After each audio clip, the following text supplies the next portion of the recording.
We open on a scene of refugees streaming along roads towards the city of Glimmer Falls, the silver tree atop the pinnacle of the city shining out like a beacon. Some are pushing handcarts filled with a few prized possessions. Others simply grasp their belongings and their loved ones in their arms.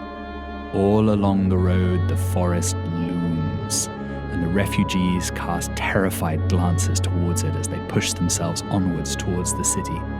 Where the swathes of residential and industrial development of the lower tier stand today, at the base of the cliffs and the walls of the old city, there are farms, vineyards, and a small town of coaching inns, temples, and trading posts.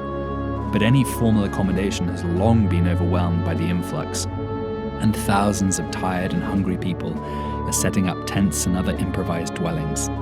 The great eye in the sky closes, and night falls like a blanket.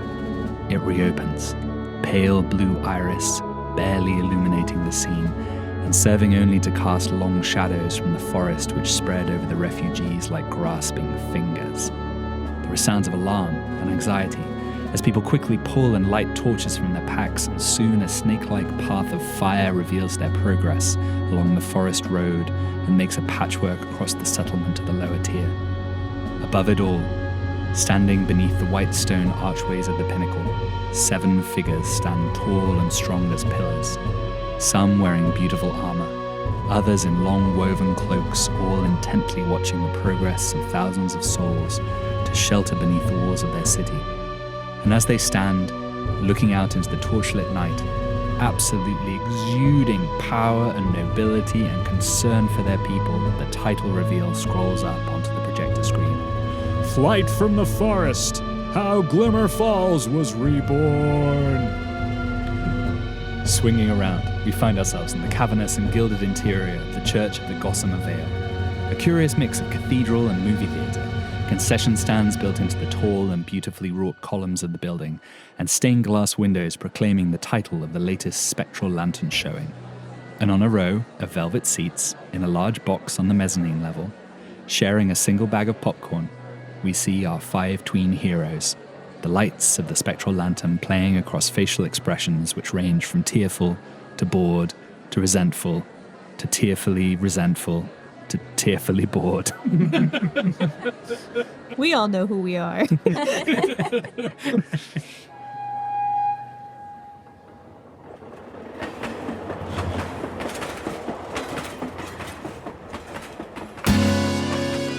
We merry band of thieves and ever vigilant vigilantes sequestered underneath the bourgeoisie. In the shadow of the wall where they still tell tales of a gilded age before the world was blighted by the fading and the forest pushed us all inside. We welcome you to Born to Die.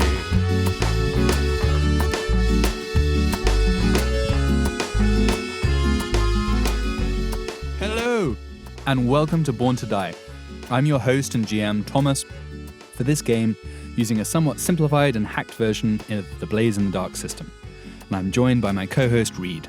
Hello, I'm Reed, and I'm your also GM. Are the 4 to 12 people who are going to listen to this episode used to that yet? Oh, man, I'm sure they are fully au fait with this extremely logical set of choices that we're making.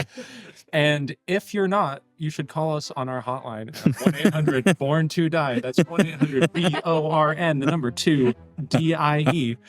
Ignore the fact that they seem to be trying to sell a knockoff Life Alert. If you scream loud enough, I'm sure we'll get a cease and desist, and they'll tell us what you told them. Do we have the $400 gold sneakers up yet? Oh, I wish.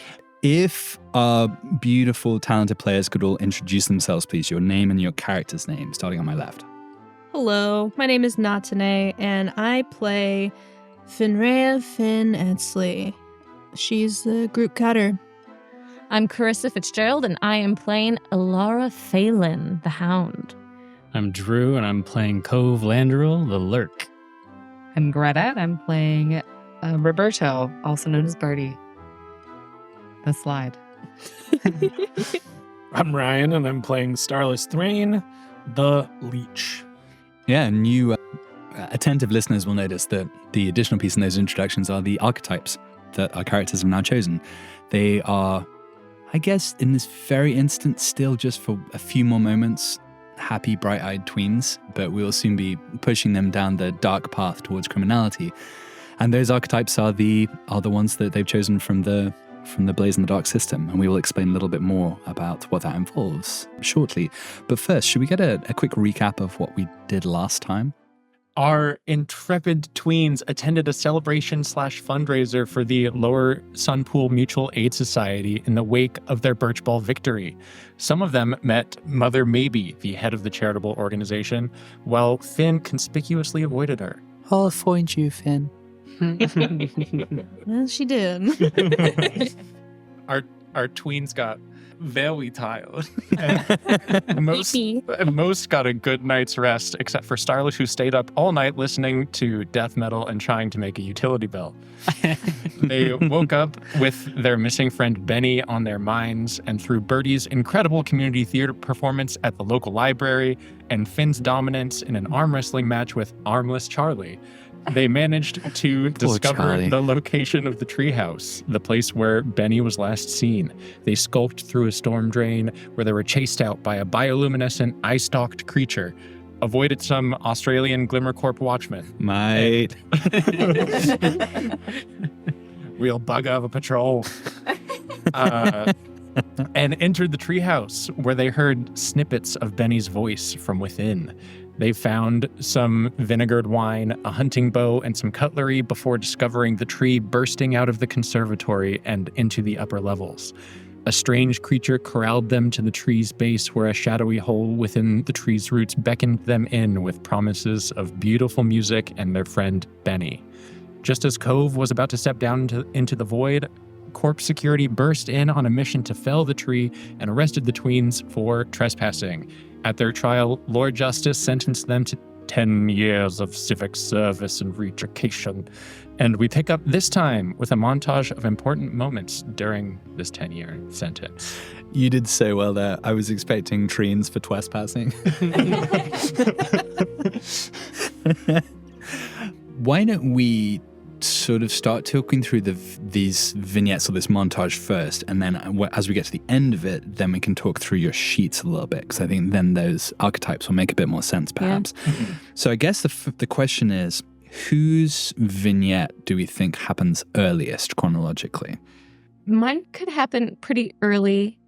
She's tiny and kind of hidden amongst pews and benches, so she wouldn't be too much, like, literally grown up. She wouldn't be much bigger. Mm-hmm. I think that makes total sense. And so, all right, so let's set the scene a little bit. You have been essentially given for kind of kindly residential observance to the Church of the Gossamer Vale. So the intro, the cold open that we just had to this episode was set in the movie theater segment, the kind of ritual church/movie theater front of the building.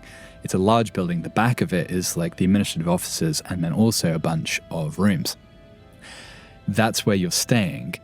I think later on, possibly for this kind of first element, you're staying there, you're being re-educated, you're watching patriotic movies of the sort that we just saw. So let's think about, you were talking about the job that you were doing as being like a cleanup. So why don't we say that, you're in the movie theater, like the crowds have gone home for the evening. There's the floor's covered in popcorn and like wrappers and things, and you've been tasked to clean up as part of your civic service.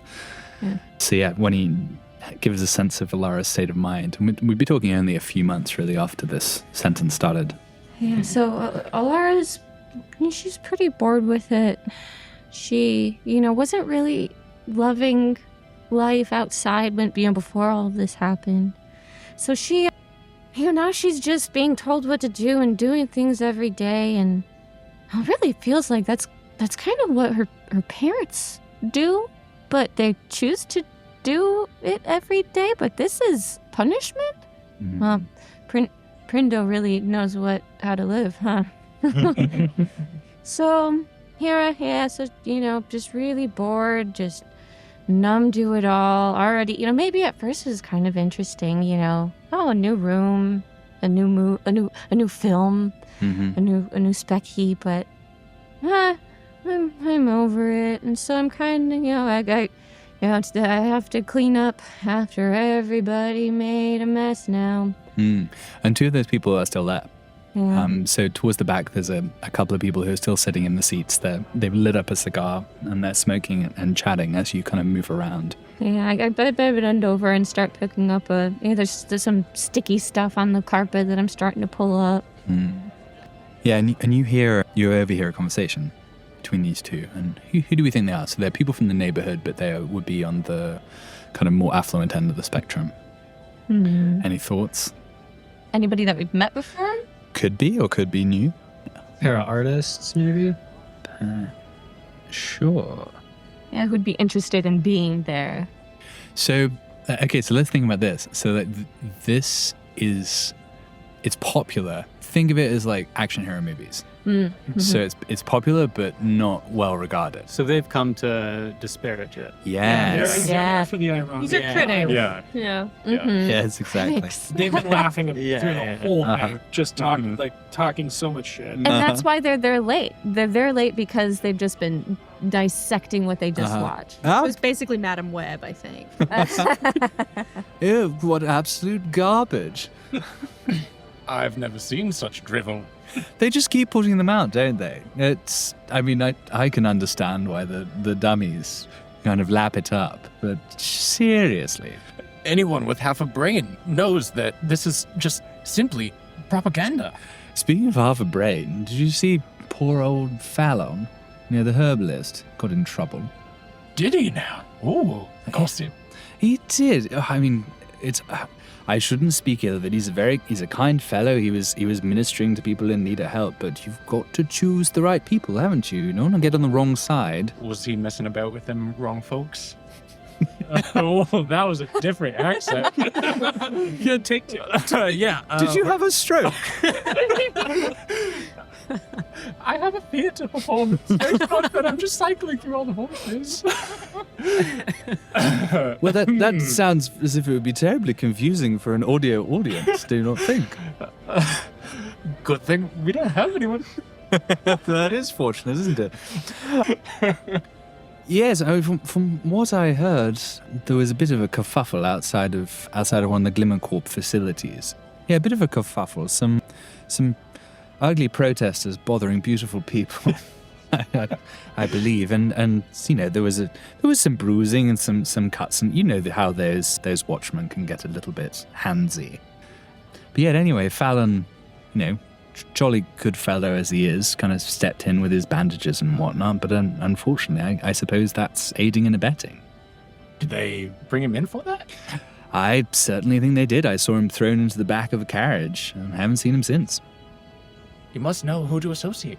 It's a terrible shame as well. He had an absolutely fantastic serum moisturizing, like a skin serum. It was wonderful, but... He's that Fallon? Yes, that Fallon. I use that moisturizer every morning. Yeah, absolutely. What's the name of the moisturizer? I think it's slonky related. Right. Slonky butter? Slonky Ooh. Slonky butter. Straight on the Fallon's slonky butter. Dr. Fallon. Dr. Fallon's slonky butter. Yeah. For slunkies and people. Yes, it's the mane and tail of skin. Yeah. Yeah. Have we told our audience what slonkies are? Oh, right. Yes, we should. So a slonky... Ryan, I think you came up with the slunky. Oh, they have forearms. They have like the body of a slug with forearms that they use to propel themselves forward. Not really, their face and their body their torso aren't really distinct. They just have a huge gaping maw, very dull, like cow-eyed creatures, usually used for agricultural and transport purposes. Right. And also cosmetics. Yeah. Right. The slug donkey. Yeah. Slunky. Exactly. Right. Yeah. I'm absolutely... I'm somewhat depressed. I mean, obviously, on part of the poor imprisoned man, but also on mostly part of my about the skin. moisturizer. Yes, exactly. It's going to be very difficult to find something. And, I really try not to use any Glimmer-based products on my skin. It just seems so artificial. Yes, exactly. And it's for the pores. Yeah. We can't have any of that. And then they continue on talking. Their interest in your father is passing. Yeah.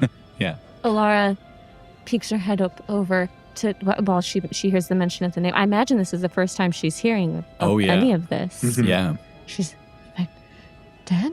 Why didn't anyone tell me? But he was just helping people?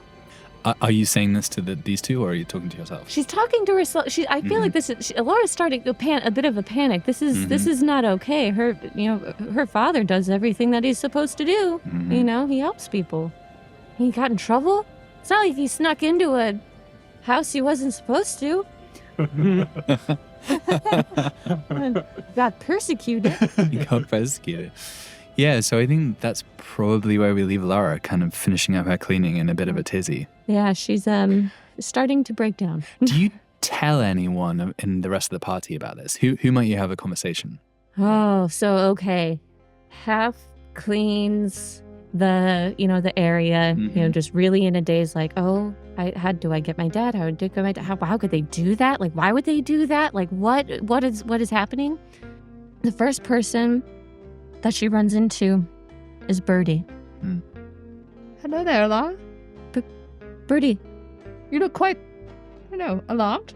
I just found out that my dad helped a bunch of people who were protesting in Glimmer Corp, and he got thrown away. He's nobody knows where he's at. Have you heard anything about this? Your sweet papa? No. Well, I'll have to get on the case. I haven't heard anything about it on the street so far. Oh my, you, please, if you find out anything, let me know. I don't know how to feel right now. This would be quite a nice segue into Birdie's vignette, I think. Okay. So the obvious place that you could go to find out more information about this would be Barbara. Right. Barbara Inkwell.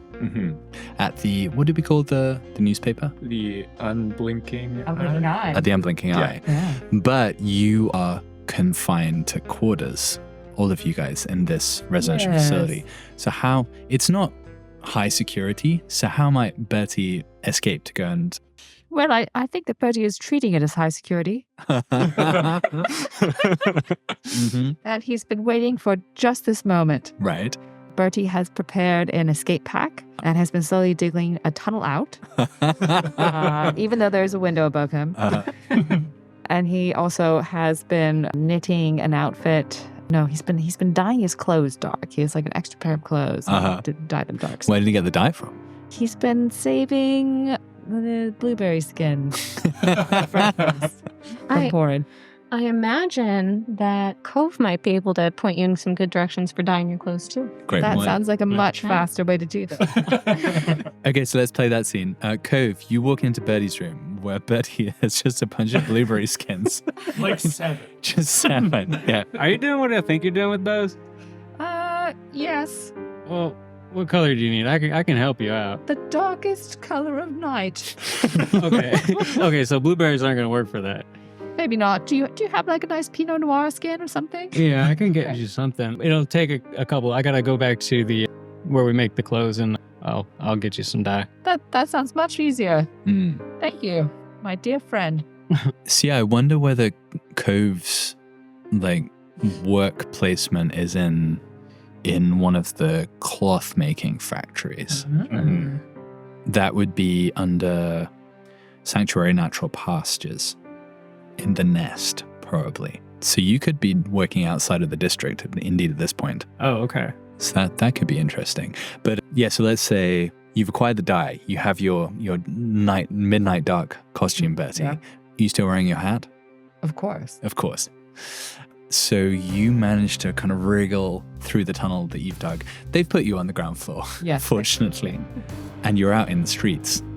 It's twilight, which is extremely brief in our world because it's just the time it takes the night to blink, the eye to blink. So the eye blinks in the sky. You look up above. Betty in sort of ninja costume crosses the street. How do you feel? You've been kind of locked up in the Church of the Gossamer Vale for a few months now. You breathe that sweet air of freedom. It's wonderful.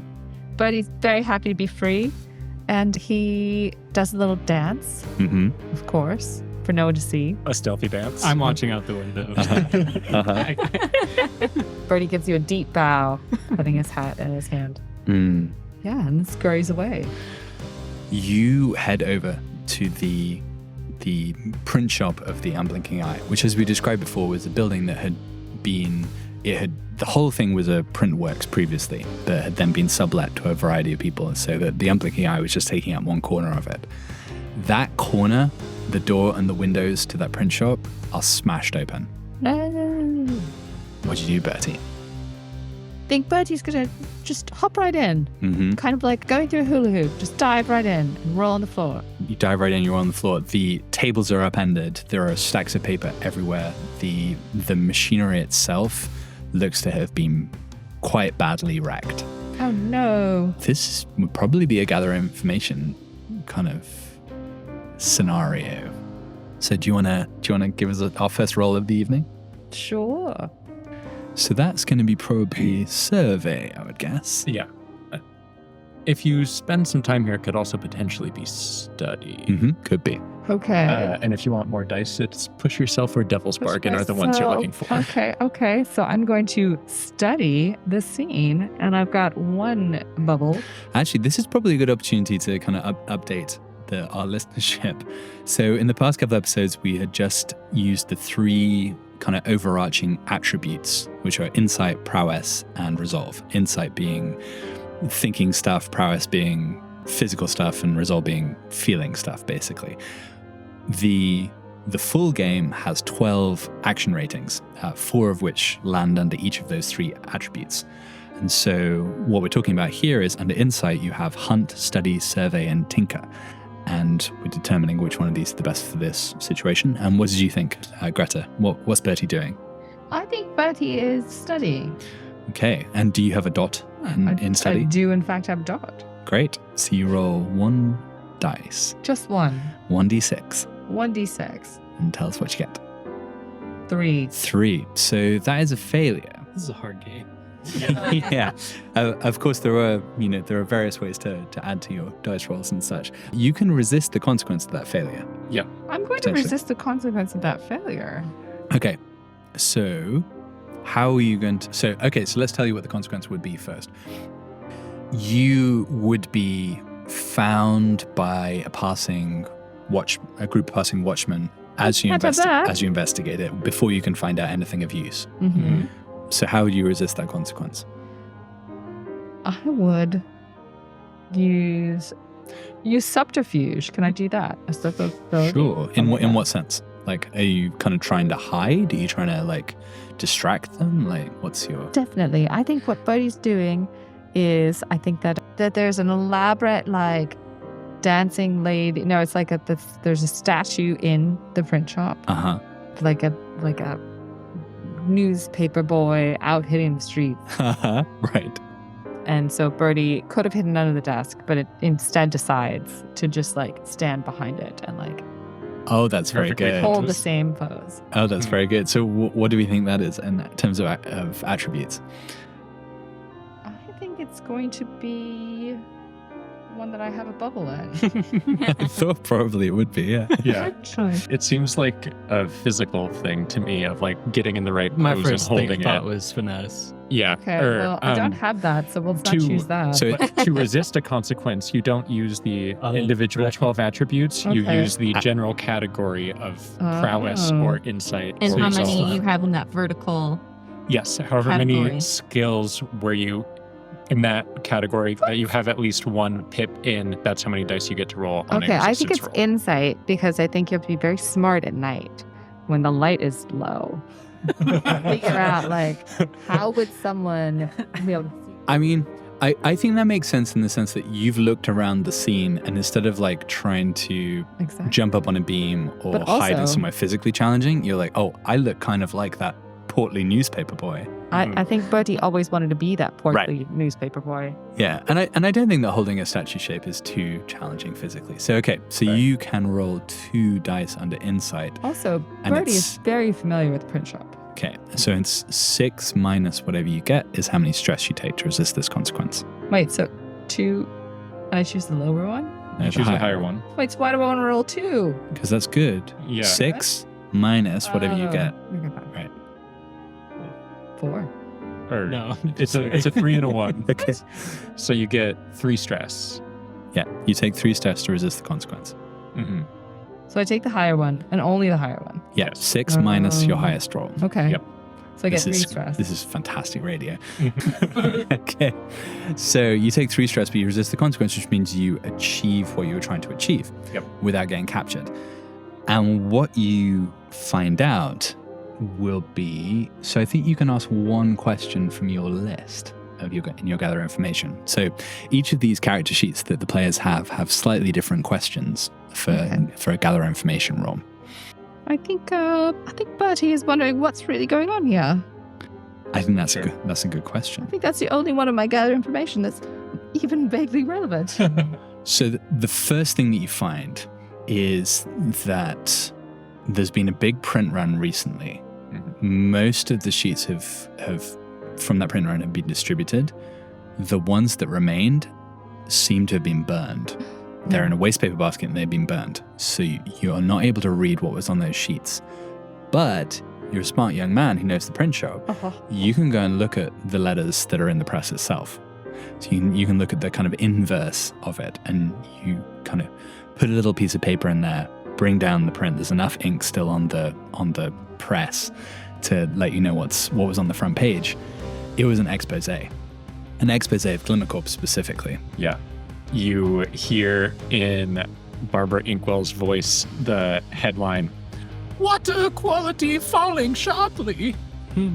And you see that there was also an image emblazoned on the front page of this issue of The Unblinking Eye, and it was a big picture of the waterfall partially enclosed by the Umbral engine and just like the gray, murky water of the lower sun pool.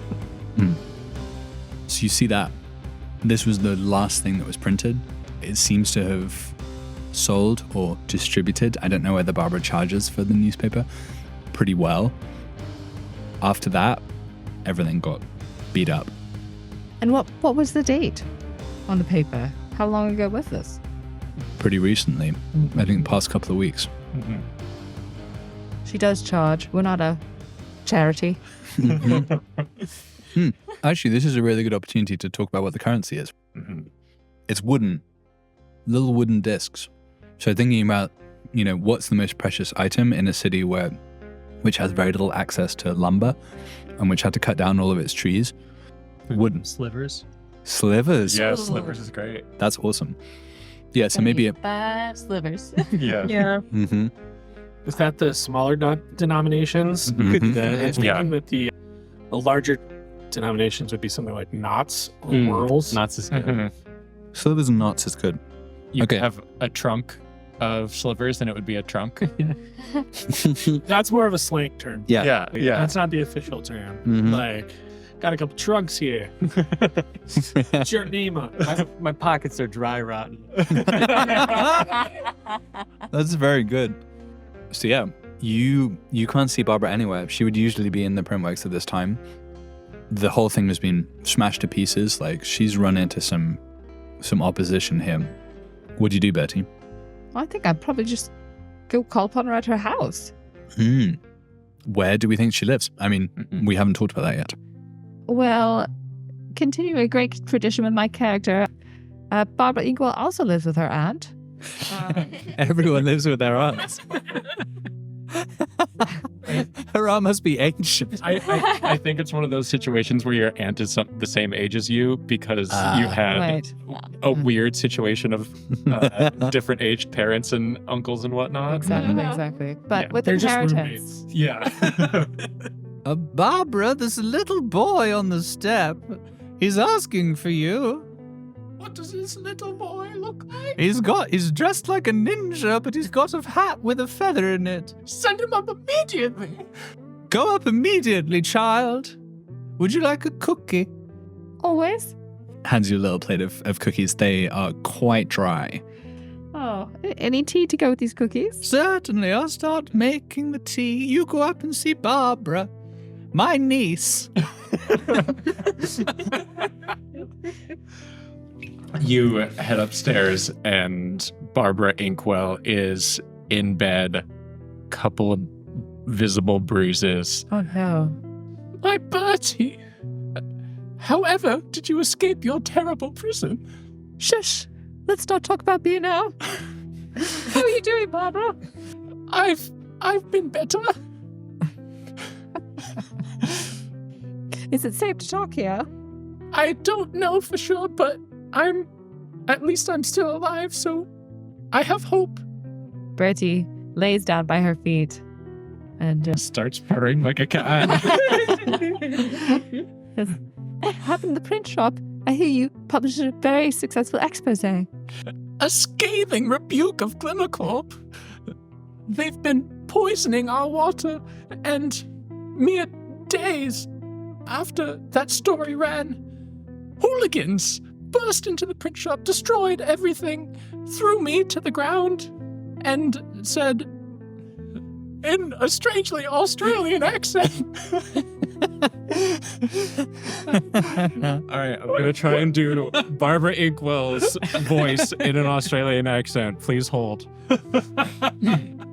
This is why we pay the big bucks, ladies and gentlemen. Professional GMs. We're getting paid? All right, we can't be having any more of them stories. You're done. Hooray! Australian. All the Australians I know work for Glimmercorp. It seems to be a running theme. For whatever reason, we just hate Australians. Australia. Is Australia the only continent that exists in our Pennsylvania right now. Yeah. I think Australia was the name of one small subsection of elves that lived in a secluded part of the forest. Yeah. Down under. Yeah, they lived down under. Right. Like they were actually subterranean. Wait. They were cave elves. Yeah, they're cave elves. They were cave elves who were living in the Undercroft, which is where now all of the agriculture gets done in the city. Yes. So they're the original inhabitants of the Undercroft. Yeah. Are they very well known for mining? They had to be, to dig out all of those caves. Yeah, and we're generally well known to be like a stronger subset of elves that are usually known to be these dexterous and like gymnasts. Want sort a of beer folks. too? Yeah, drunker, definitely. Yes. And if you're ever traveling, you're guaranteed to meet like at least 5 of them, and they will be the most obnoxious but funnest people there. Yeah, exactly. That's the status. Yep. Barbara's aunt comes in with the tea. She hands a cup of tea to Barbara. Have a little of tea, dear. You look awfully peaky. Thank you, Terry. And you, Bertie, was it? Have a cup of tea with your biscuit. My name is not Bertie. My name is Walrus. Oh. Oh, I see. Night watchman. You're on serious business. Oh, I see, Walrus. Said what happens. Still, a cup of tea is very welcome, I'm sure. Even for a night watchman on serious business. Yes. Now, I will have to ask you, Barbara needs her rest. She's had a very tough few weeks. Right, okay. I'll come down. Thanks, Barbara. Wait, no. Bertie's going to linger in the room for a little bit longer. Yeah. Just to scarf down his cookies. Mm-hmm. He, dunks them in the tea, kind of like a tea cereal. The tea is so weak. Oh my gosh, it's so weak. It's basically just Yeah. water that's had pennies dipped in it. Yeah. Yum. Well, Barbara, I'll leave you to it. Gotta rest up, and then I've got to get back to the compound. But before I go, any other leads? Anywhere I should go looking to hunt down these hooligans? I think, Bertie, if you decide to pursue this, you're going to be faced with the same sort of choice that I have. Pursue the story all the way through to its bitter end and reap the consequences, or stay safe. What I'm hearing is adventure and fame. Right? If what I am right now is your idea of adventure and fame, that is certainly a possibility for you. I cannot force this upon you, Bertie. This must be your own choice, because if you continue down this road, I can't protect you, and I don't know if anyone can. Well, I think I'm what? 7, 8, 12? 13? 13? That you look like 7. Yeah. Yeah. A very young 13. I think I can take care of myself. Thanks, Barbara. You're the best. Said the Bertie. kid in jail. but Betty has one last question. Sorry. What were they poisoning our water with? The compounds that they use to extract the glimmer from the falls runs out into the pool, and I don't know precisely what they are, but I do know that we've seen stranger creatures of late on the shores of the water. People have been getting sick more regularly. I wish I had more information for you, but I do have this book full of all my leads on this story, all my notes. Take it with you, Bertie, if you wish to continue on this path. Thanks. Oh, yeah. Thanks, Barbara. You're a doll. See you in maybe 10 years. What about? I won't be alive in 10 years, I'm sure of it.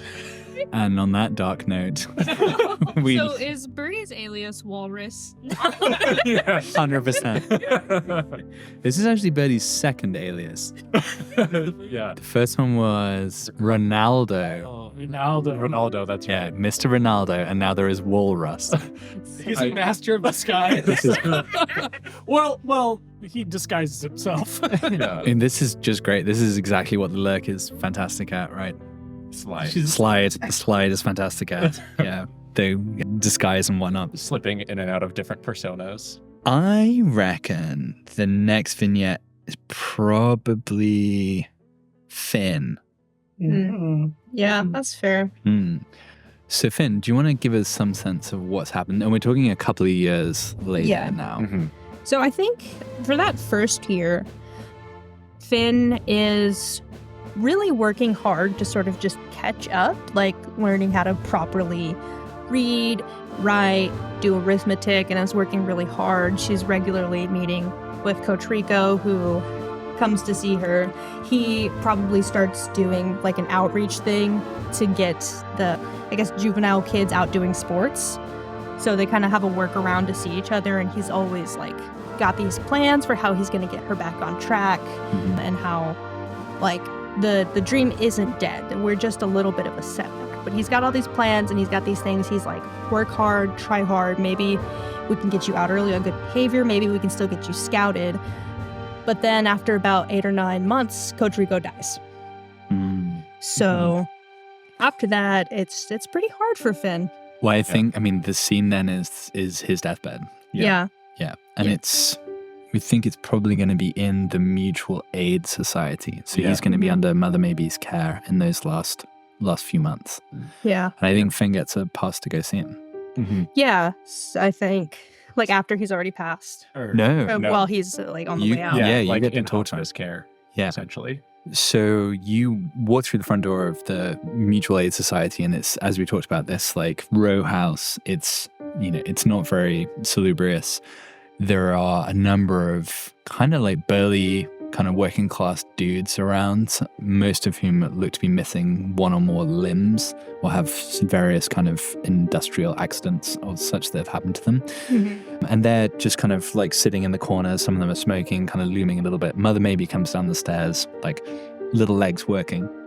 Oh, Finn, it's so good to see you. I just wish it was under better circumstances.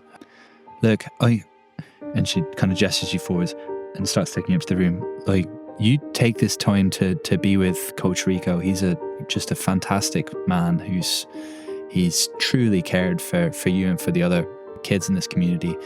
After, I encourage you to, how do I put this? Like, I can help you, Finn. I know where you are and the facilities they've got you in, and I have some sense of what's likely to happen over the coming years, and I can probably pull some strings to get you out of it. And here, to this place. There's a lot of good that we can do together, Finn, and I can help you. So just bear that in mind. You don't need to give me an answer now, but like go in and talk to Rico, but I can help you.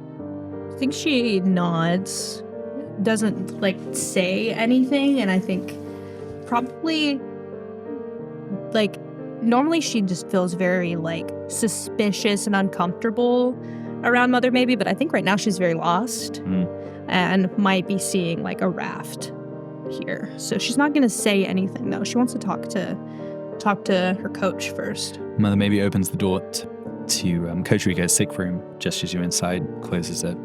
Let me know if there's anything I can provide for you folks. Well, hey there, kiddo. It's good to see you.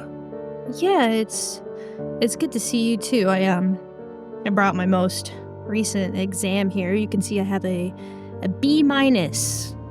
Well, kiddo, that's just incredible. That's so much better than it was just a few short months ago when There's a lot of D's. a lot of D's. There's a lot of D's. I'm proud of you, kiddo. Thank you.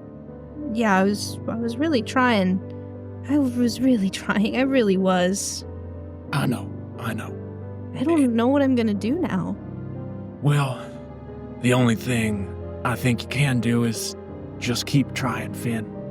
Even without me around, you've got the potential for something great in you, and we both know that. And if you just find a way to stick to the path and stick to the game, you can still make it. Okay, I think Mother maybe has plans for me, and I don't know what that means. Right. Well, as you go thinking about what those plans might be, I have something that I need to tell you. You know that your parents died in an accident with the railway. Yeah, I knew that. Well, I've been doing my best to insulate you from the full story, because what happened made some rich and powerful people mad, and well, I wanted to keep you away from that as long as I could, but it doesn't look like I got that much time left, and you deserve to know. Your parents, they were railway workers. They were out on the job site one day, and from what I heard, they sabotaged the tracks and derailed the train. I don't know why. I don't know what was going on. To me, your parents were always fine people. They were volunteering here at the Mutual Aid Society. They were trying to better their community. To this day, I still have no idea why they did what they did. They were good dads. They were.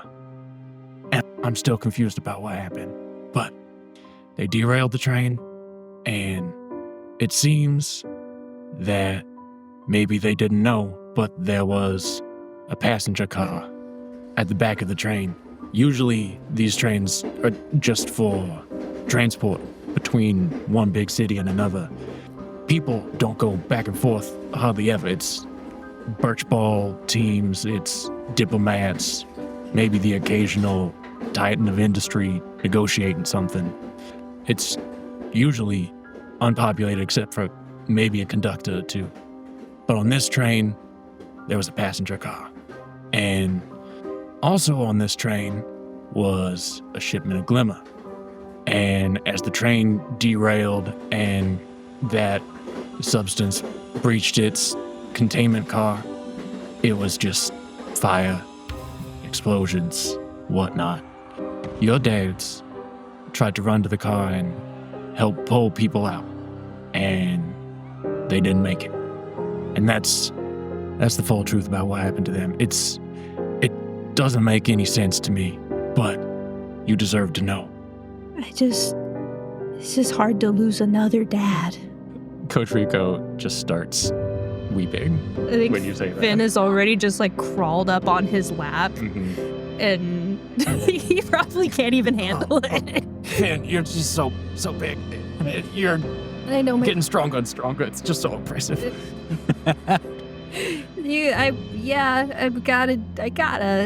gotta get stronger because I can't handle it right now. You've definitely been hitting those workouts hard, I tell you what.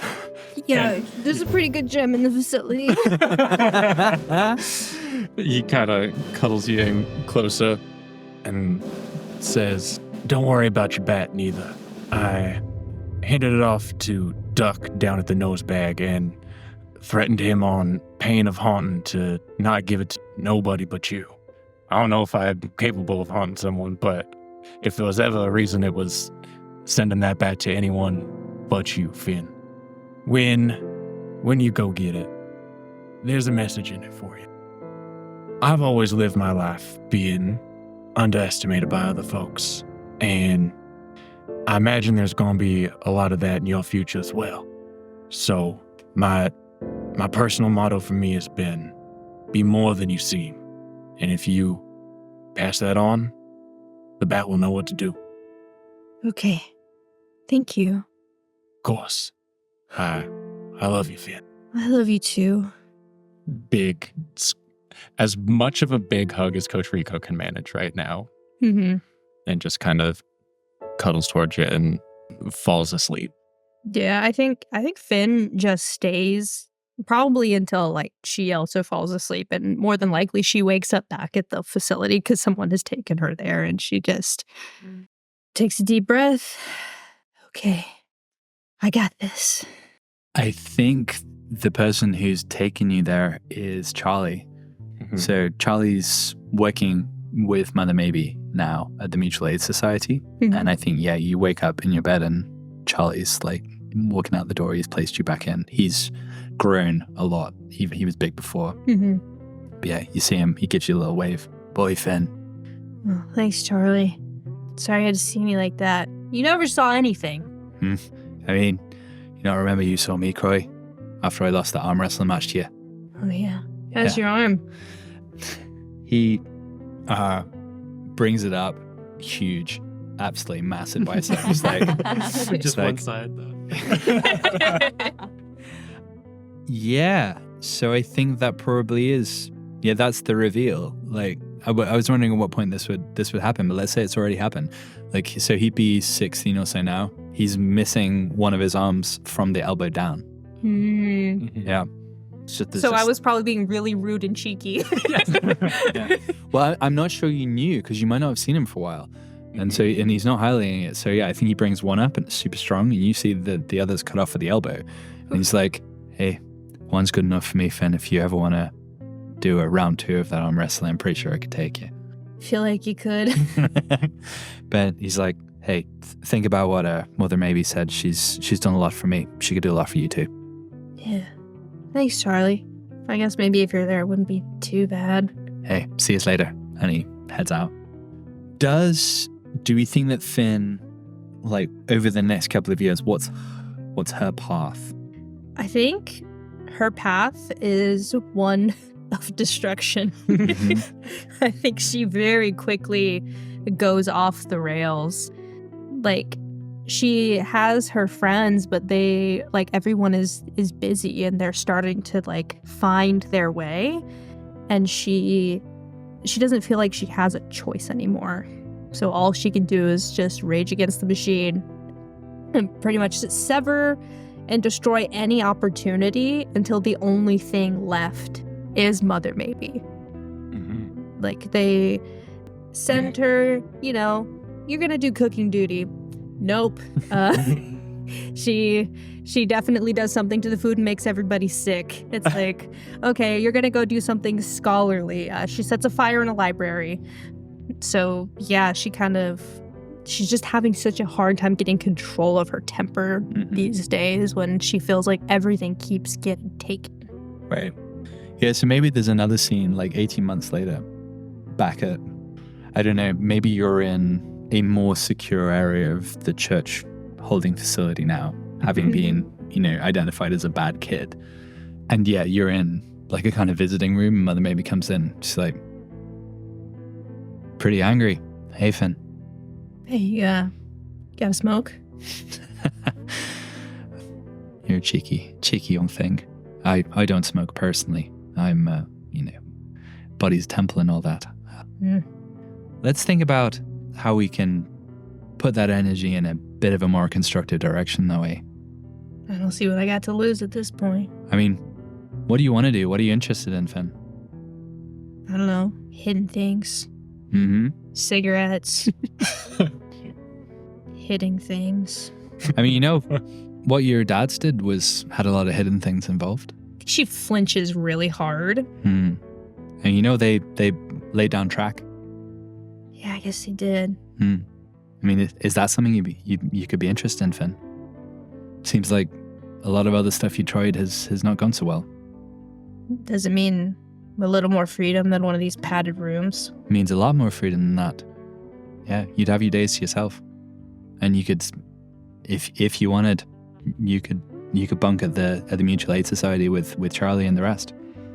Like, it's not full freedom, but it's pretty close. As close as we can get in this city.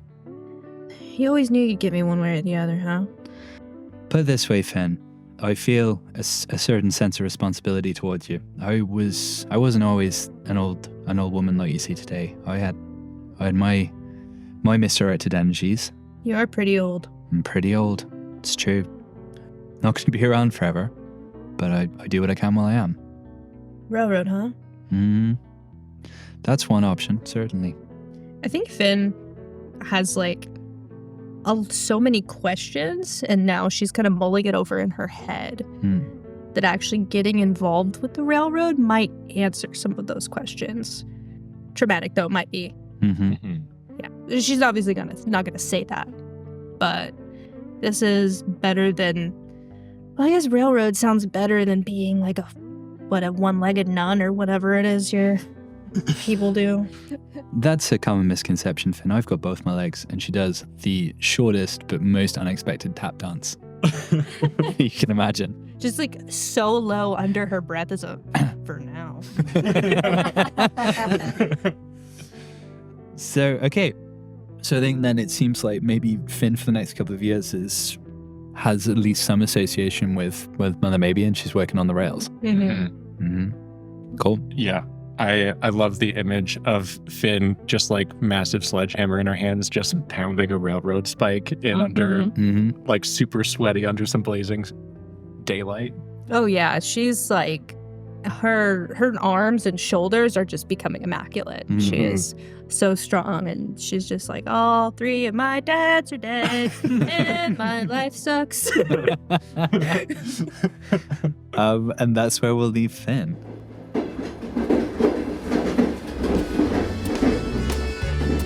Born to Die will return after a brief word from our sponsors.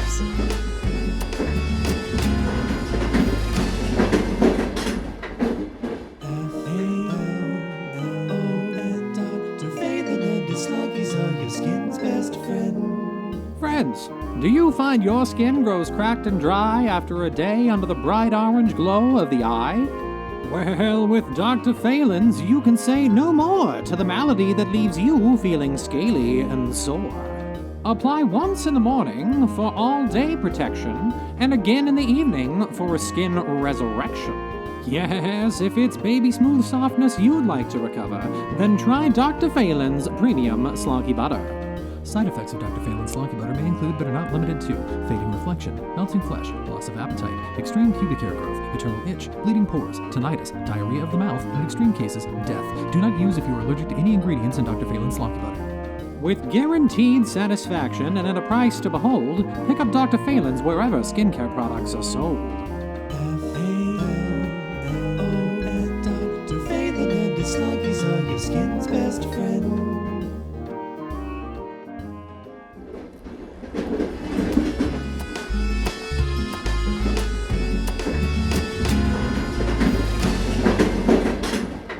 So we have Stalas and we have Cove's vignette to play for.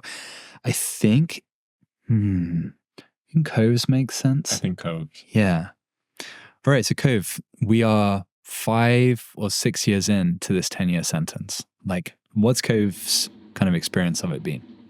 Well, Cove's been working in a sweatshop making clothes and uniforms for the guards and the clergymen.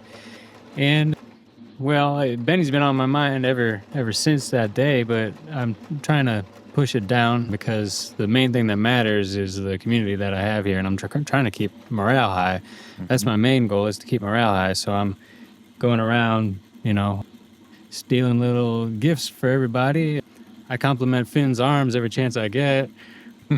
And I'll do. Just trying to make people feel good, because this place is not fun. And Give us a couple of examples of like little things that you steal to kind of boost people's spirits. well, any sort of thing that looks like it could be useful to Starless, anything tinkering of nature, I'm giving that right to him. For some reason, I'm finding feathers all around the damn place, and I'm giving those right to Birdie. But yeah, other than that, Starless and I were working on we perfected a moonshine still. So, every once in a while, we all get together and have ourselves a good night of drinking. Wee doggy. But yeah, it's hard in here. We got to keep everybody on the right track. Are they pigeon feathers by chance? They're most likely probably pigeon feathers. Yeah. You're on Cocoa Bird. You're Spectral Flitter. Yeah. So I think, so Cove manages to keep some of that like innocence quite a lot longer than many of the others, I reckon. What's the incident that starts pushing him, like that breaks some of that? Like, what conflict does he encounter? How dark do we want to go with this? I know that was the... So I think the other side of it is this idea of Cove in solitary, right? Breaking out to go and do cat burglary in the houses of the wealthy, and then coming back and the guards finding Cove in the morning, like sipping on $1,000 wine and like reading some piece of erotica from the library. It's like, that's what we want to get from A to B. How do we get there? Well, a guard definitely finds the still. Right. He's got booze in here, mate. He's making booze. You guys, I mean, if you keep this hush-hush, we can come to a deal. Give us a little taste. Just give us a little bit of a taste. And you see him. Yeah. He gets a little cup. That's good stuff, mate. Oh. You like it? Ever dream of that? You sure you're not trying to poison us? He already drank it. I'm just asking. Yeah. Look, I feel great. This is quality booze. Hand it on over. Yes, the guards get pretty tipsy. It's strong. It's good stuff. You have a deal with them from then on, basically, that you provide them with booze. Definitely one day I decide to make it a little, not poison, but give them a little hard time. Why? What's your precipitating? Well, I feel like it would make the group happy to see the people who put us away suffer. Okay, so maybe this happens after you see the guards like being in some way horrible to your friends. So what do we think that would be? Like, maybe they're like smashing some of Starless's, like little trinkets and inventions. It could just be Yeah, I mean, I'm definitely a bully magnet. Yeah. It could just be an accumulation of a bunch of things. Smashing Starless's stuff.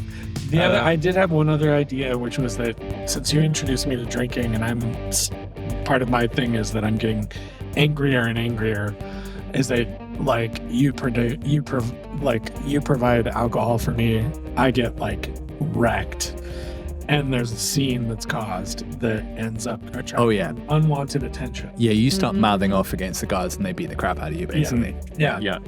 There it is. Yeah. Fucking fascists. You don't know what you're even doing in here. You don't even know who you serve. None of you know anything. Mike, who are you calling a fascist? Come here. You heard me. Come here, little nerd. And you just hear, and then poor Starless gets pretty bruised. So yeah, that feels like a catalyst for Cove. Yeah. Okay, so you somehow poison the still. Yeah, so where I work, a byproduct of the cloth making is called hellite, and that is usually used as a cleaning agent that Alara probably uses quite a bit.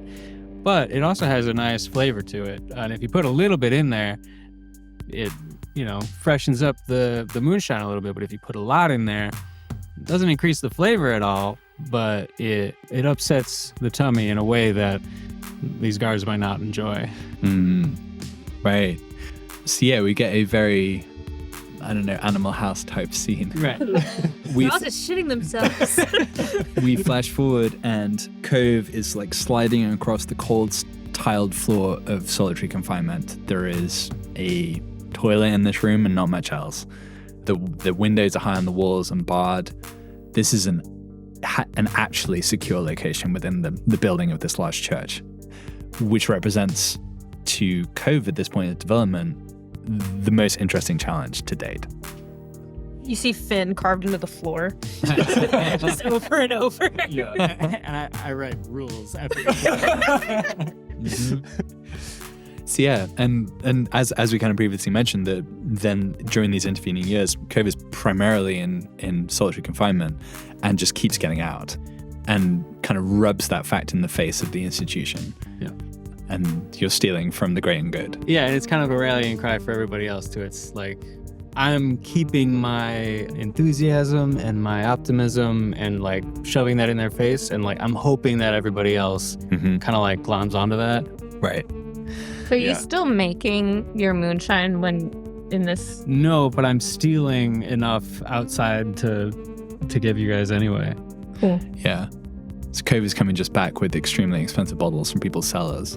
We're not toilet hooching? No. We got the good stuff. Yeah. Where does Cove stack Cove is shit? leveled up. Yeah. Yeah. Do you have like crazy cargo pants? Or... Yeah, well, I'm making my own stuff. I can have cargo pants. Yeah, you got like Hide it in your so clothing. many pockets. I like that. They're parachute pants. Yeah. I'm picturing the guards opening up the door to solitary, and Cove's in there with a bottle being like, "What's up, fellas?" She's bored. Yeah. That's exactly it. And pouring a glass. This stuff is amazing. It gets confiscated every time, immediately. You have to see this mini spectral lantern. If I know they're coming, I put a little bit of halide in there, because I know they're gonna drink it. Yeah. every time. Out there shitting themselves. It's too easy. Yeah. Okay, that's good. That's really good. And so that takes us to our last player vignette for Starless.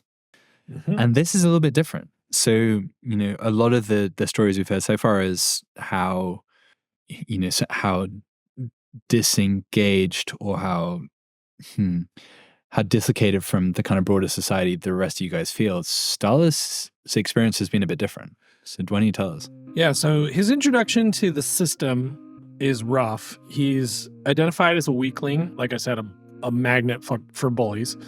Unfortunately, even his most trusted people, you all, are not much use in protecting him from bullies for the most part. You can poison him. You can maybe blackmail him if you're Birdie. Finn's really the only person who can protect me and has taken to the rails, so he isn't around very often.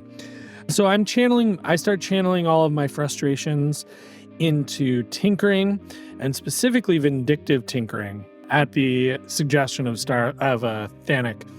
So I'm creating devices that initially are just kind of nuisances, like a device that like yanks the blankets off at 3:07 in the morning, which I have actually figured out is the optimal time for disrupting sleep.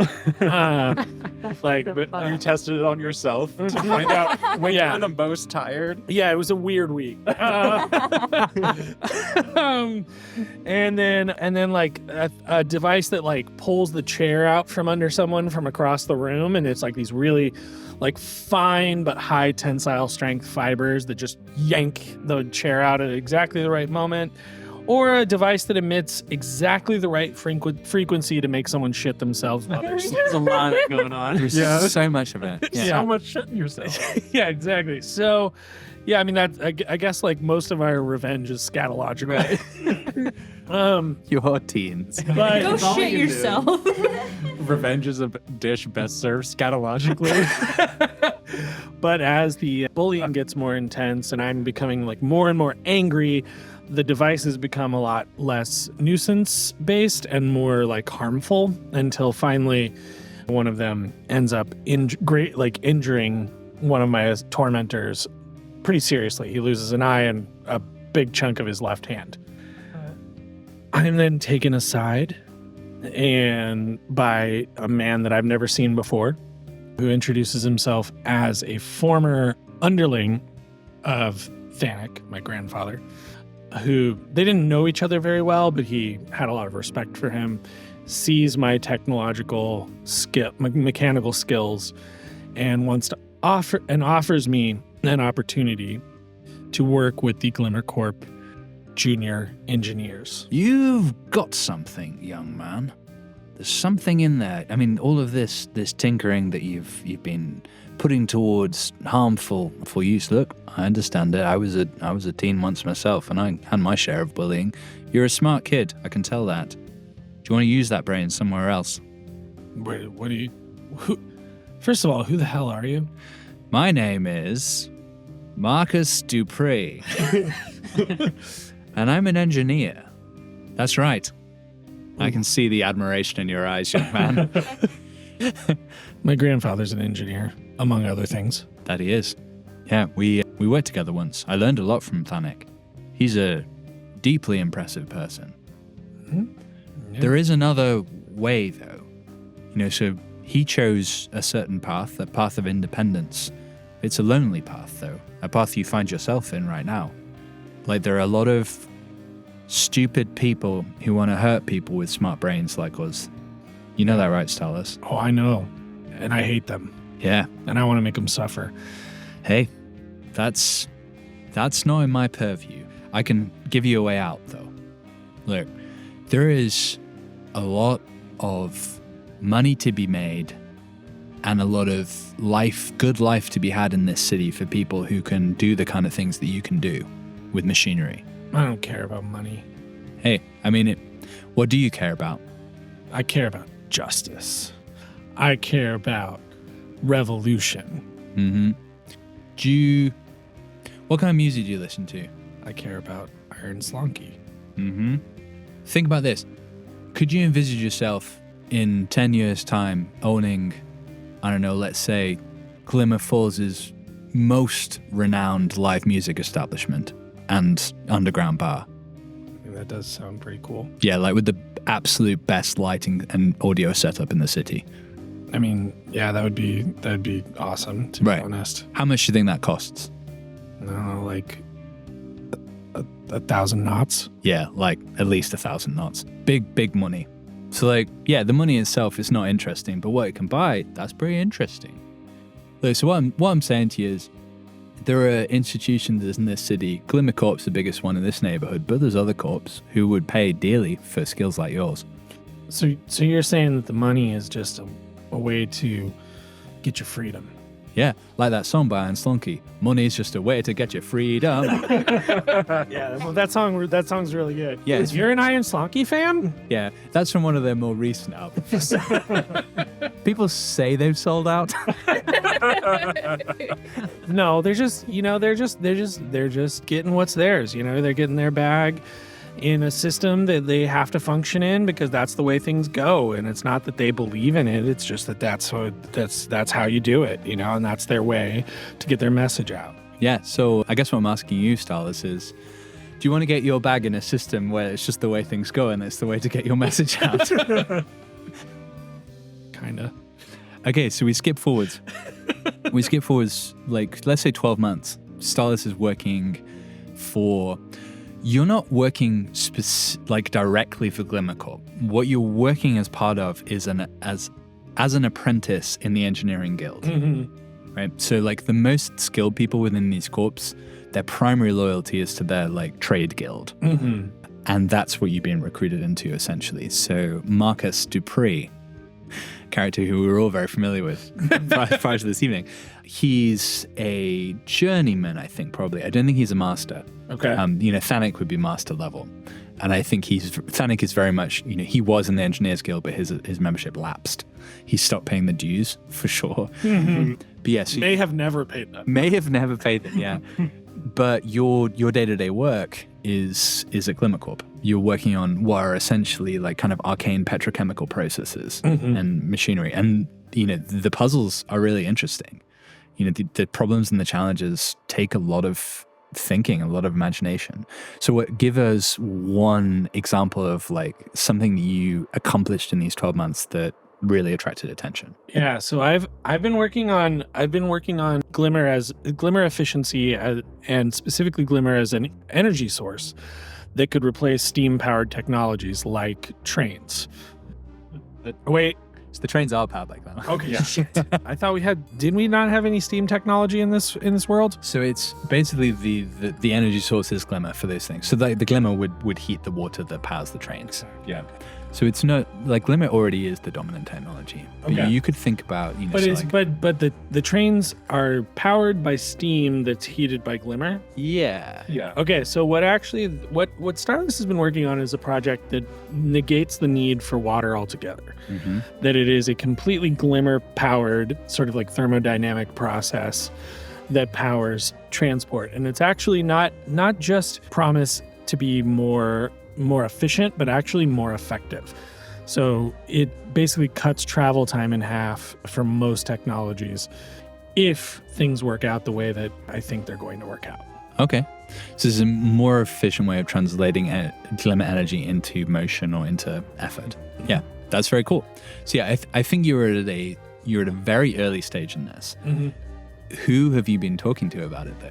Oh, I've been talking to Thanik the whole time. This is definitely like a technology and a project that is kept under tight wraps.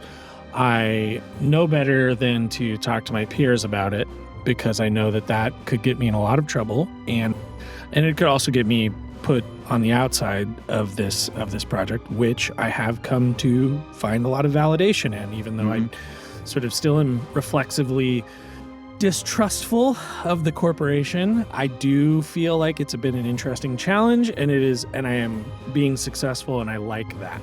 Mm-hmm. But Thanik is gonna love this, and so whenever I get a chance to sneak off to the laboratory and hang out with, I'm talking about this project. Yeah. So let's do the last conversation that you have with Thanik about this. Okay. Hey there, Gramps. Hey, how's it going? Good to see you. What you working on? What am I working on? What are you working on? You've got all the interesting stuff these days. That's true. I am having a lot of fun over there at Glimmer Corp. I hate to admit it. I know you're not a big fan of them. What does Starless look like in this? What are you dressed like? You've just come from work, right? Yeah, I've just come from work. I think he's starting to wear what would be the Glimmer Falls equivalent of a collared shirt. I think it's like ruffled, like a ruffled kind of tight robe situation. Yeah. Okay. I got my ruffled tight robe. It's like a deep opalescent black, and then it's got a red trim to it. Very, very goth. Mm-hmm.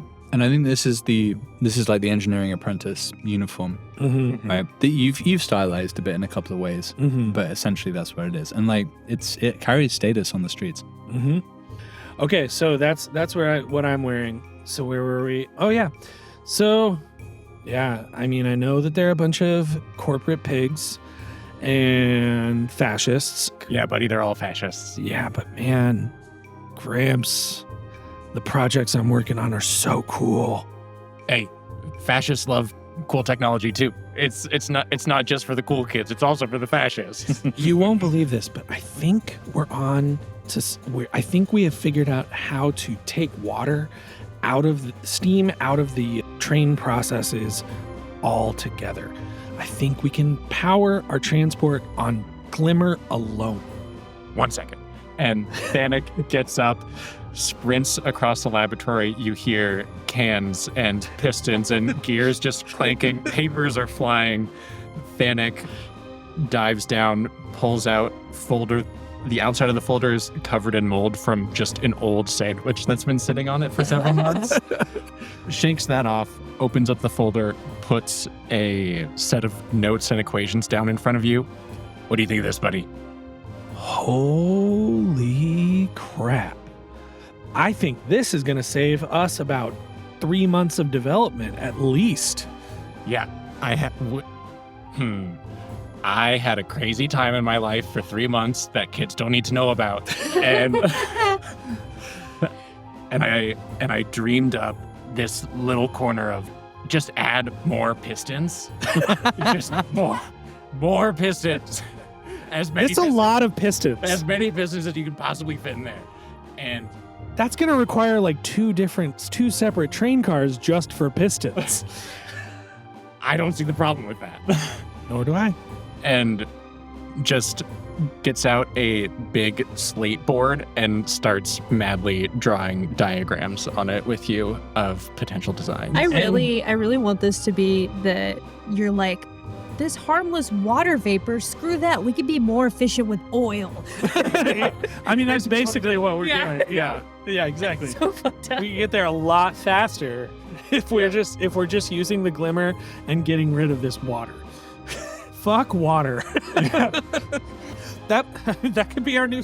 That's actually like, it's obviously not the official slogan, but like in the office, we're kind of just right. That's what your whiteboard says. That's what the whiteboard says. Just fuck water. Do not erase. Right. So that's the last time you see Thanik. The next time that you go back, what's the scene?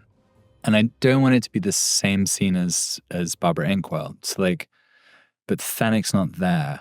Mm-hmm.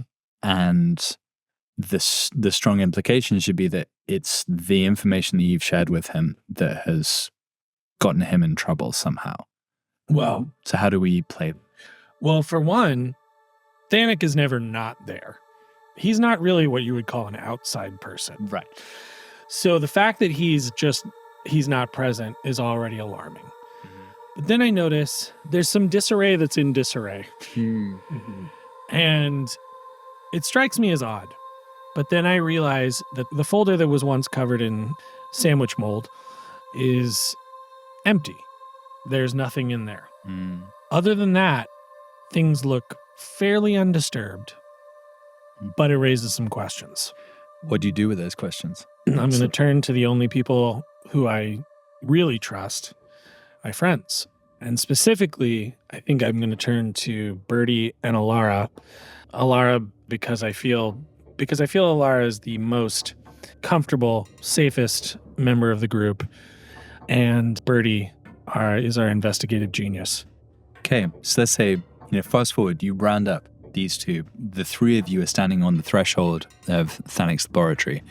Lara, Bertie, hey, we are 6-7 years after the last vignette. Like, what do you guys look like? How are you different? Well, Laura she was a little chubby girl. Yeah. So she's thinned out a bit. They don't feed you as much. And, her mom was definitely giving her a lot of food. So she's thinned out a bit. But she's still relatively plain looking. She can blend in, pretty easily. Dark hair. Mm. Lots of feathers. She used to be interested in feathers. But yeah, just kind of a relatively average-looking, dark-haired elf. Mm. And what about Bertie? But he's a bit taller, and his voice has gone down a little bit in pitch. Talking too much, probably to himself. And he's refused to cut his hair since he's gone in. Oh. They do let you cut their hair, but he's on some sort of haircut strike. Uh-huh. So he's got these cherubic golden curls. Uh-huh. But they're a bit wispy, like lots of split ends. Uh-huh. I'm going out every night and trying to steal some shampoo for you. So much conditioner. Yeah. So it's an undergraduate long hair vibe, right? Yeah. Nice. Yeah. Sure. Okay, that's sweet. Okay, so you guys are on the threshold of this laboratory, which I think you probably haven't seen before. I don't think this is something Starless shared. So Starless, how do you introduce them, and what do you want from them? So my grandpa is never not in his laboratory, and now it's been several days, and the only thing that's missing is something that really I shouldn't have been talking about with him. Well, it looks like this place has been trashed. It always looks like that. Oh. And you're right. But I don't know what to do. I feel like I might not be safe. If Thanic's not safe, I'm not safe. Of course you're not safe. No one's safe. But I mean, like, Dangerous world. I think I'm really not safe. I think that, like, I'm immediately not safe. What are you up to? So I may have shared some information with Thanic that was privileged Glimmer Corp information. I got to go into work tomorrow, and I don't know what to do. Well, they need you, don't they? They don't need me. They can use me, but they don't need me. Starless, you need to make them need you. Any ideas on how I can do that? Well, you could consider Showering? You just showering? I tried to. I'm.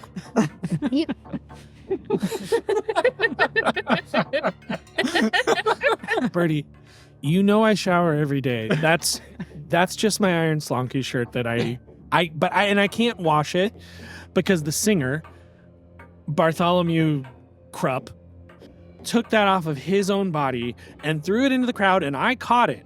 There's no way I'm washing that thing, but that's also besides the point. I am in danger. The Glimmer Corp's coming after me.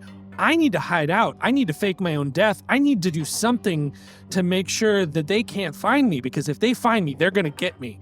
If they got Thanic, they're going to get me. context. You're staying at our compound still. Mm-hmm. All right, and you report daily to work. Marcus Dupree. Marcus Dupree. Dupree. Well, of course you know Marcus.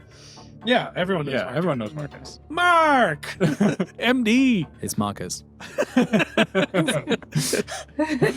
Is there anything here that you could use to disguise yourself or make it look like you disappear, or make them think that they need you so that they you know you're safe? Look, Alara, nobody needs anybody, but I think you're onto something.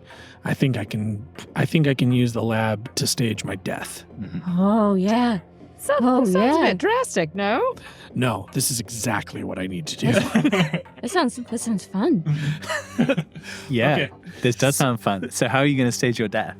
Okay, so I think that what we have to do is leave some trace of myself in the laboratory and destroy the laboratory in some kind of like explosion. It already looks destroyed. No, but I mean really destroyed. Oh. Like someone might have died in here, destroyed. Okay.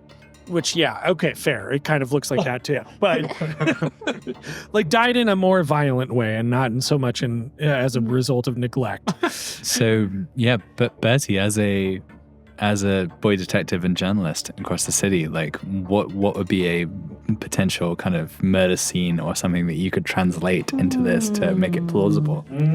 Yes, that's true. I think we could make it look like some sort of chemical accident. Great idea. There's lots of chemicals around here. There are, yeah. You know, the Smith silver person, the person makes jewelry, had some sort of explosion a few months ago. Silversmith. Yes, that's what it's called. Johnny Silversmith. Johnny Silversmith, yeah. Yeah. So we could recreate that crime scene. Well, not crime scene, death scene. Or we could, there was a farmer, do a lot of agricultural investigations. McFrederickson. How can we involve cows? I don't think cows are the angle here. No, so You've bear been with really me. obsessed with cows for a while now. Are Stay you with me on okay? that. 7 years. Yeah. I know that crime was never solved, but you gotta let it go at a certain point. There was another cow that exploded because it ate too much winter wheat. And it just sat in the sun and the winter wheat just boiled in its stomach and boom. Yeah. No. I really like the chemical explosion angle. I mean, that sounds fun. I mean, that sounds plausible.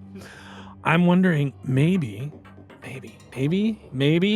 I know that when you're manufacturing spark, there's certain mistakes if you make it. It's like an extremely volatile substance. I think what I'll do is set something up where it looks like I've been cooking spark in Thanic's laboratory and something went wrong. Can we actually make some too? Yes. What is yeah, okay, yeah. Yeah, why not? I love where you're going. Meth. It's elvish meth. Yeah. It's just like pure euphoria. What are this? You age 10 years? Yeah, and you age 10 years. Yeah. That's very good. Yeah. You have the sudden realization that Thanic's 3 months that kids shouldn't know about may have had something to do with Spark. Yeah, exactly. But how are they going to know that you died in this accident? Good question. Well, that's easy. We just have steel body. I love the way you're thinking. Do you mind? That's Do you very mind metal. giving up your shirt, your favorite shirt that you would never give up? Because that would. The Iron Slonky t-shirt. Oh, shit. It's like you set us up for that. Desperate times. Yeah. Okay, so there's 2 roles here. The first role is stealing a body. Yeah. To clothing I t-shirt. do have friends at the mall. Bertie, this is definitely on you, I think. Okay, so what's this? This is probably a social role of some sort, consort. Bertie would have friends at the mall. Yeah. So I think you can probably do some sort of. Why don't we do a flashback to you making friends at the morgue that will give you. What's it called? An autopsy? You're just friends with all the autopsers. Yeah. Coroners. So- Coroners. Yeah. So this is it's essentially a push yourself to get an extra die, but we'll do it as I just kind of want to play it out. What are you doing here, young man? So this is the morgue. Hello, Myrtle. Wait, do I not know Myrtle already? No, this is you making friends. They have a name tag. This is this is not a place for children. This is the morgue. My name's Myrtle. Hi, Myrtle. Yes, I can see in your shirt. Yes, it's here on my shirt. My name is Roberto. Roberto what? Esquire. Esquire, Roberto Esquire. Thumblesticks. Roberto. We gotta keep track of all your idiots. What came before Thumblestick? Esquire. Roberto Esquire Thumblesticks. Is this your real name? Nobody knows. Bertie has lost track of what his real name is. Well, Roberto Esquire Thumblesticks. This is a morgue. It's not for children. I give Myrtle my card. Yes, Roberto's been making like a little makeshift paper press in his prison room. His prison room. What does the card say? The card says Roberto Esquire the Thumblesticks. This just says And your it name. says child detective. You're not a child. Ah, child detective. Now this makes so much more sense why you, a child, would be in the morgue. But I'm still not sure I should let you in. Yes, so what? Seems rather unofficial, child detective. Does Bertie need to roll? No, I mean, I think you just. How do you make friends with Myrtle at the morgue? I don't think it's super hard. Like Myrtle's not got a bunch of people trying to make friends. not with a him. great I simple. think I just bring him cookies. Oh yeah, you bring just him- fish around in your pockets. You just push them across the counter. How about now? Oh, these cookies are as delicious as they are dry. It's perfect for this environment. Please come and look at all of the corpses with me, and we shall become friends. I'd love to learn your craft. And there we go. There the eyes light up. My craft, you are interested in the business? Of course. You see us at our end. You take care of us and send us off into the great beyond. That's exactly what I always say to people on my dates. And they never interested. They don't buy it. One day you'll find the right person, Elf. for Or you. perhaps just a child detective friend. Roberto Esquire Thumblesticks, please enter the morgue. It is now a place where you can come at any time. But do not steal any bodies. I shake Myrtle's hand, No body stealing, eh? but behind Bertie's back, he's crossing his. You knew that. Why did I want to go to the morgue? Okay. So you can take two. So what's your consort rating? Do you have anything in that? No, it's sway. Oh, sway you. Okay, so you're swaying. Well, no, because you've already swayed. So you're trying to steal the body from the morgue. Well, I think that I'm trying to use my insight because I'm now familiar. I've been visiting many times. Okay. I've been learning the craft of undertaking. Yeah. And No, wait. Not undertaking. That's burying the bodies. Oh, sorry. This is mortician. Morticianing. Yeah. A lot of people confuse the two. I'm so sorry, Myrtle. I'm so sorry. So which? How do you want to do this? Are you like distracting Myrtle? Or are you trying to do it like stealthily? Like I'm gonna assist. Thank you. How are you assisting? So yeah. Go ahead. You're assisting. While Birdie is using his insight and his charm on Myrtle, I am going to use my finesse. Okay. Oh, so Birdie's distracting Myrtle and you're grabbing the body, basically. Yes. Okay, cool. So take a point of stress to assist, and then you get 3 dice, I think. 3 dice. Yeah. So you push yourself and you're assisting. 4. Make success. Great. You get a body. It's not plausibly starless. Yeah. It's a very tall woman. And Birdie sees it and says, I think we can work with this. Little mutilation. Okay, so now we're back in the laboratory. You're putting stinky Iron Slunky t-shirt on a tall female corpse. And I'm the shirt. Yeah. Just goodbye, sweet friend. Laura, how are you assisting in this whole process? Oh boy. Well, unfortunately. I mean, you know quite a bit about Spark, I reckon. Yeah. Unfortunately, I do. You're very motivated right now. Yeah. I have manufactured some. It's no big deal. I just know everything about it. So, if you put the body kind of located in this area, it's going to get, beat up enough from the explosion where I think you're going to be fine that this body doesn't look like you exactly. Because, you see, this chemical here is going to mix with this chemical, but what we're going to do is loosen this bolt up here, and then that's how they know that, maybe, Thanik was, didn't realize that was a loose nut, Mm-hmm. You're brilliant. Hey, I just get bored real easy, so I learned how to entertain myself. Okay, so take a point of stress, Alara, to assist, and then this is a tinker roll for manufacturing elvish math. So if I have two right bubbles, that's 2 die Plus 1 from an assist from Alara. Yep. Ooh. 4, 6. Nice. You got 6. Sweet, full success. What does it look like as you guys walk off into the night and the laboratory explodes behind you? Purple explosion. You get that like dun, dun, dun. Like that montage.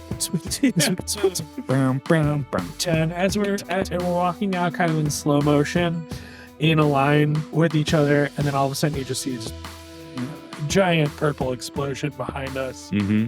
And we're unfazed by it. Our hair blows dramatically forward, and we disappear into the night. Okay, so as you're disappearing, something flies out of the laboratory, like cast up from the explosion. You turn around and reach your hands out and catch it. A little automaton in your fingers. Good morning. Oh, you're coming with me. Aww. Can I pay a stretch to do a flashback? For what?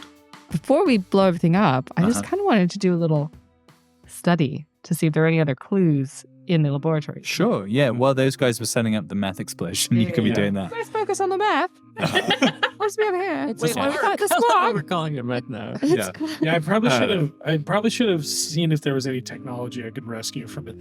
Yeah. You're Don't worry. Well, that's why you brought Birdie. Yeah, so that's me. What are you trying to... I'm looking for useful things and also any evidence of where Grandpapa has gone off to. Mm-hmm. If he left any messages as well. Right. Mm-hmm. Okay, so this is probably a gather information, I think. Yes. Yeah. Remind me on what? Probably a study. Yes, very good. Maybe a survey. I've got 1 study. Yeah. So And that'll I'd like be to push myself. that'll be circumstantial. What the role is for gather information. Yes. Okay. Yep. How do I push myself? I take 2 stress. Yeah. And I don't think you need to stress take a stress for this flashback. You had ample Yeah. opportunity. Okay. It just happens. 6. Nice. Okay. So I think you can ask a question and then maybe a follow-up even. Ooh, With a from my 6. question list. Yeah. What do they really care about? Mm. What would one Or they? Mm-hmm. Let's use it as gender neutral to refer to anyone. Yes. We're gonna Singular. we're gonna nickel and dime you on phrasing. Yeah. That's how we play this game over here. So here's what I think you find out. The information is in fact, so part of it is, you do your classic child detective, like you're looking on the floor, you're looking at footprints, you're dusting for fingerprints, and you get some of that, and that kind of tells you that there was a group in here. They don't look as if they were regular watchmen, because like the quality of the shoes is a lot higher Good stuff. than you would expect. It's not Very stealthy, maybe. Less Pretty- obvious. Australian brand. they seem like Dogs. the gate is not clumpy. It's extremely like they Organized. knew what they were coming for. Like they were in. There was maybe 2 of them. Let's say it wasn't Glimmer Corp security. Ooh, That's- was there a struggle? No, that's the interesting thing. There's no struggle. Oh. So that's the first part of what you get. Like it's not the Aussies who you've had antagonistic relationships with so far. Oi. The second part of what you get is from the robot, the Good Morning robot. Thanik had inserted a little audio chip inside it as a kind of message, because he knew that Starless on his disappearance is gonna remember that he had a Good Morning robot, his most precious of possessions, and so you find that in the back of it, and Thanik's voice comes out telling you where he thinks he's likely to be taken, and that's the highest security prison in the city. And so, do we want to get a bit of Thanik? Yeah. What do we think the name of the highest security prison in the city is? Is it in the undercroft?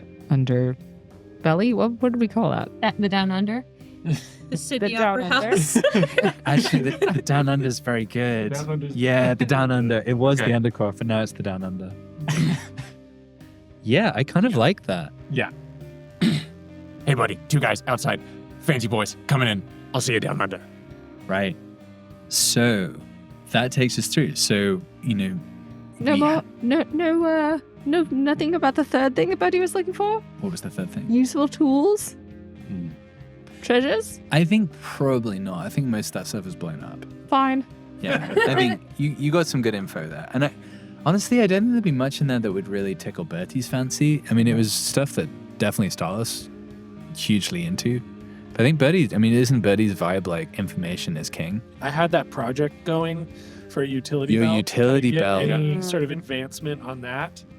I kind of preferred the idea of you taking your like half-finished kid's utility belt. Yeah. And then you can finish that project in the next downtime potentially. Yeah. I think that'd be pretty cool. Buddy's definitely going to snipe some wire. Some wire? Wire. Some wire. Bet there's some wire here. Oh, sure. I mean, yeah, there's plenty available. Precious. Okay, so I think we'll take a few minutes here. The next scene that we're going to do, which is going to be pretty much the last scene of the episode, is going to be the big escape. And so why would this be necessary? Basically because Cove is trapped in there. And in a sense, he's not, because he keeps getting out. So that's one thing that I'm kind of struggling with. Yeah. Also, I need to disappear. Starless Yeah. needs to disappear. Well, you need to disappear, but you're already Yeah, that's good. right. So it's like, why do you guys need to work together and come together to right? And then find a Why? place to live, because currently Finn's working on the rails. Like, what is it that brings you guys to a point where you are holed up in like a criminal base having to work together and you don't have any other opportunities? I mean, for Starless, it's that I don't want to be alone. Yeah. So that's obvious. You can't go back to your job. So like, what is it for the rest of you? What if they think we killed Starless? Well, Maybe they It- find Or they- something. but it was Or great that there was a spark ring going on. Yeah, maybe. I think Alara, abuses the spark for that evening and gets real hyped about escaping. Just like, let's get out of here. Gotta get out of here. What if that's what me and you are doing when these guys are off doing their thing? We're like planting seeds that it was us. Ooh. That That we killed Starless. Wait, why? How would you know about it and why? Right, we framed it as a Starless came to like take the two of them, and like I feel like we would have gotten wind of it. If we want to make it more plausible that he, I don't know. Yeah. I just like imagining Alara being like, "We're gonna escape, and we're gonna start a smoothie bar. We're gonna maybe, you know what? It's a smoothie bar, and it also has a gym." See, I think the idea that like the corporation like comes in and is like questioning us about Starless, and we think we're going down anyway. I think that's it. Yeah. That's start gonna push out almost. So like the next day, Cove and Finn are trying to figure out how to play spin the bottle with two people. It's not working. Oh, it's working. That's just our downtime activity every day. This is everyone. It's like I've kissed all of you 10 times except Starless for some reason. The bottle never seems to land on Starless. I think that's pretty good. Yeah. I think after this explosion, they come in and they're asking some difficult questions of you two. Yeah. Right. Maybe 4? Because do we think Alara and Birdie go back to what they were doing? Yeah. This is just like hiding out somewhere. Okay, and here's what it is. They tell you that if you don't give up Starless, you're in for another 10 years. Yeah. Yeah. So they're not convinced that he's dead. And now that you're adults, you're gonna move to a different real facility. prison. Real prison. Real prison. So you guys do come back then. I guess Yeah. so. Yeah. Get in on this bottle. I got something stronger. Stronger than kissing? There's going to be... I mean, I guess the question is, how do we even make this challenging? Because, so the only person who's in the more secure segment is Cove, and he keeps getting out with no harm at all. Maybe they start to move them to the big kid prison. Oh, and I try to get out. Oh, and that's that what one, and we- I can't. Well, maybe that's when we plan our escape. Or it's like, what if in you're just... transit that I think the escape would Oh, this is pretty good. Yeah, it is in transit. Okay. Yeah, that's perfect. Okay. Yeah, very good. So it happens basically immediately after you guys refuse to give up Starless. Because I've studied up on like the actual prison that we're going to, and I know I will be able to escape it. Right. I'm like, okay, this is the only time. Yeah, I'll be able to. Right. Yeah, and so it's like handcuffed in the back of a wagon sort of situation. And Starless is that guy on the outside. Yeah. Okay. The 4 of you, not Starless. Starless is in the wind somewhere, hiding out. The 4 of you back at... Hey, we still haven't named this place. So it's the Church of the Gossamer Vale. But like, what do they call their church buildings? Like, so it's half movie theater and half like church and administrative facilities. Cathedral.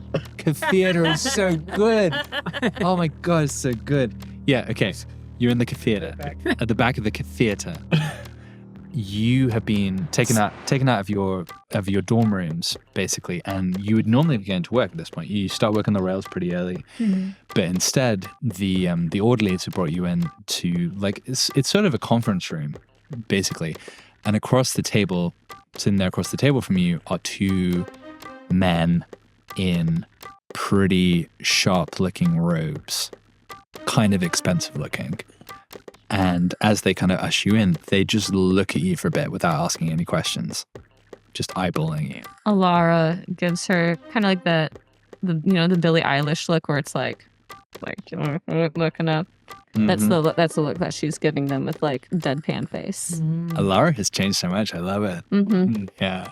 So they stare at you. Do you think any of you kind of breaks and starts talking? Oh, I'll be talking. Because that's what they're trying to do, right? Immediately, I'm going to say, hey, I probably made those outfits for you.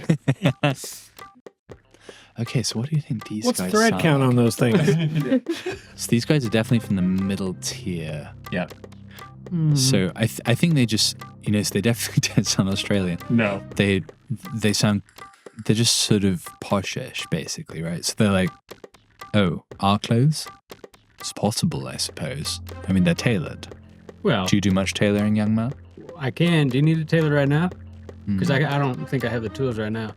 Yeah, I wouldn't concern yourself. It fits like a glove. Oh, good. So you got somebody. That's nice. We do. But if they ever come a cropper, I'll certainly think of your skills and look you up. What's your name, young man? Can I do... What would be like the insight roll on this? Like, I want to know if he...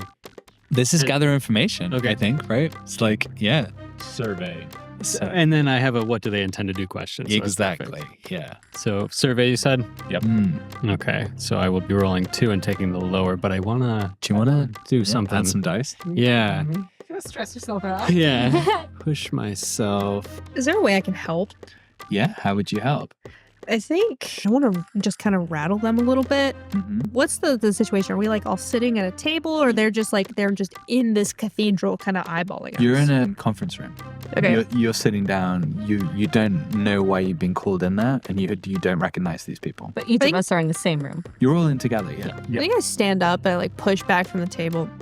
I got to go to work. I can't sit here in your fancy little room and be stared at. Okay. And I'm like leaning over. I like don't look very nice. So that's your assist. So yeah, take a point of stress, and you can add another dice. Okay. I'm having like a little conceptual trouble with push yourself. I'm trying to figure out what that would mean in every situation. So I think maybe think about it like this, like, as you kind of generally going through the world, expending your normal amount of energy on any given kind of activity, you can then, kind of get through to the end of the day without being completely exhausted. Push yourself is like you are putting your all into whatever is happening in these 5 minutes, and you're going to need a nap in the afternoon. Like, it's that sort of thing, right? It's like you are really driving yourself hard, whether mentally or physically. Okay, well then, to push myself to see what his intentions are, I go in and shake his hand, and I squeeze extra hard, and I want to see if he squeezes back, and see like if he's trying to one-up me in any way. So that'll give me like a key insight into, his like cruelty factor. Interesting. Okay, so how about this? So, I mean, a handshake at this point would be a little odd. What if you go to like touch the fabric? Oh, yeah. Right? As part of this conversation. And then when he takes your wrist before you touch it, that's when we'll figure out. Cool, okay, yeah, that's a good one. So roll them up. That's a double 1. Sneak eyes. Yuck. He punches you. Okay, so but that's interesting. Breaks your nose. Well, Backhand, I think. but that would give you. So what you're looking for is information, right? So that would give you the information. So that's what I'm trying to twist in. True. Okay, so I think. Okay, so what I think happens is, right, like Cove is pretty good at reading people, and you've spent your time, particularly since you've dealt with all of these guards, and every single trigger they have and every button they have and how to push it. This guy just lets you touch his suit. Like, his eyes are blank. You cannot read a single thing. Okay. Like, he knows exactly what you're trying to do. Like, he looks back at you, Finn, kind of piggybacking off the top of this roll. Like, you sit straight back down. Like, there is no give in this person's eyes whatsoever. Okay, I'll kind of back off and I'll be like, oh, my name's Cove Mandrill. Where were you last night? He's asking this question to all of you. We were playing a game of Spin the Bottle. Really gonna ask a bunch of us about Spin the Bottle. Yeah, you want to know more about our spin the bottle game? Were you spinning the bottle to Elara Fallon? I participate. How was the kissing? Me and Cove lean in. Yeah, Laura, it was hit or miss. All right, I think this is probably going to be one of your social roles. Consort probably, or sway. Sway, I think. Yeah, sway. Okay, so I don't have a bubble next to sway, but I have one within resolve. So is it disadvantage? Disadvantage. Roll to take a look. Yeah, roll to take the lower. 1. You've never kissed a girl or a boy in your life, Elara Fallon. I've kissed my parents like normal kids kiss their parents. Have you? No, I mean not for a long time because I've been stuck here. Where were you last night, Elara Fallon? Playing Spin the Bottle. Were you at the workshop of Danik? Surname? Lap. Who? What? Were you at the workshop of Thanik Lap? I don't even know who who that is. A likely story. And you, the feathered-hatted one, Bertie, were you with Lara at this location, perpetrating arson? I'll only answer your question if you address me with my full name. Yes. Roberto Esquire Thumblesticks, Walrus. At your service. a.k.a. That's Walrus. the one you have written down. Where were you last night? Playing Spin the Bottle? I was playing Spin the Bottle, but also was working, doing some reading in my room. What were you reading? I was reading stories of my own diary, actually. Reading your own diary? Yeah, so Seems the a first- little solipsistic. I don't know. So I was looking back on my career as a child detective. So I went back to my first case. It's a case about a cow. Ah, yes, the famous cow. Still missing, they say. You have a choice, the four of you. I imagine you probably haven't enjoyed the last 10 years particularly. Am I Wow, right? now we get a choice. Oh, it's a generous one. You can finish out the rest of your sentence and be released in, what is it now, 5 weeks? Or you can do another 10 years. Which of those do you prefer? Because if you would prefer the former, you need to tell me what happened last night. And specifically where Starless is. Starless goes and works. He leaves every day. Why would we know? Starless isn't his job this morning. Well, he's a little corporate goody two-shoes, so, like, how are we supposed to know? It feels like you're making your choice. Indeed. Is there a bottle in the room? I just want to spin it and make land on one of them. Oh no, it looks like you have to kiss each other. There's a little pitcher and a few empty glasses of water. Yeah. Okay. You spit it. Yeah. Alara dumps out a cup, puts it on the floor and spins it, and it lands on one of the... I think that might be a finesse roll to have it land where you want it. Oh, okay. All right. Disadvantage. I'll help. I'll kind of like blow it up a little bit. All right, you're assisting. Yeah, take a point Take of a stress. point of stress. It's critical action. For disadvantage? Yeah. No, you roll a 1. I just roll a 1. Oh, you see. Okay. Okay. Roll a 6. I want them to kiss. Oh, Oh my damn it. god, the 4th one in a row. It spins back on yourself. Yeah. Kiss me. I guess that means I'm gonna get my first kiss, huh? Then, according to you. That's not how the rules of this game work. And you know it, Lara Fallon. It's actually dealer's choice if you land on yourself. I'm afraid they're hardened criminals. Another 10 years for them, and not in this soft place either. No, I don't expect that you'll have as much freedom and enjoyment as you've had here. No spin the bottle where we're going? No bottles or spinning. Well, possibly some spinning, but no bottles. Finn is making kissy faces. Pack your bags. The carriage will be here in 30 minutes. Good day. And they leave the room. 30 minutes. Wow, guys, really showed up for me. We hear the ghost of Starless in the corner. Okay, so you know this Cove we'd established, like, you are somewhat familiar with what a higher security level facility would be. It would not be fun. Fun rating 0. Right. So I guess first question is, how are you going to get the word out to Starless so that you can coordinate this break? I mean, is he just like hiding outside in a bush or something? No. Can we flash back to something? Good question. Where am I, Hard? Or I feel like mean, maybe I could there- ask Charlie, right? I don't think you're going to have access. No. Like, you're not going to get to go to Mutual Aid Society in the interim. Like, Can we, you are. Oh, I thought we were here. I thought they came to us. Yeah, but you're not. You live at the Customer Vale. The Oh, that's right. theater. theater. Could Plindo be We're cathedral hiding me? kids. I think so. I was going to say Your butt. this feels like a pigeon Yeah. Yeah. situation. Yeah. But don't you have your Prindo button or whatever? The whistle. Well, would they have compensated? Confiscated. You've been persecuted. Yeah. Okay, I mean, this feels definitely like an instance where you can use your pigeon friends to send a message. Okay. So, I don't think this is a roll. So this is one of your kind of special abilities. Okay. So Is that my special ability then? That feels appropriate to me. Like, does that work for you? That works for me. Yeah, That's like animal companion, specifically pigeon. So that just be my special birds? Special birds. I read this specifically for you. Yeah. Thank you so much. I feel very special. Okay. So you take the whistle out of your pocket. Uh-huh. And you see a fluttering just outside the barred window.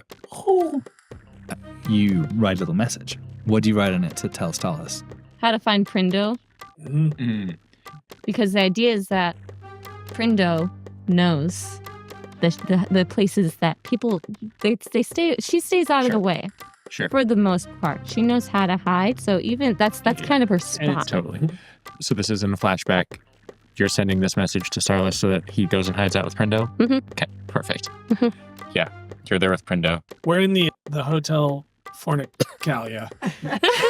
Prindo is not allowed inside the Hotel Fornicalia under no circumstances. Kicked out years ago. Yeah, the security guards have a book full of people who are not allowed in, and Prindo is on the front page of that booklet. Her picture's Smiling. there. Yes. Yeah. Oh, yeah, so happy. Yeah, but And covered in pigeons, maybe? Pigeon on her shoulder in the picture, for sure. Mm-hmm. I would expect Starless has been hanging out with Prindo overnight. Cool. That's where he's been stashed away. And so I think what needs to happen is you told Starless where to find Prindo last night. Mm-hmm. The message you're sending now is, Starless, they're taking us somewhere else. Okay. That would make sense. Okay, so the flashback, was being like, this is where you go. She's got you. Mm-hmm. Hello. We've been listening to Grunch Monkey records. She had seen them back in their day.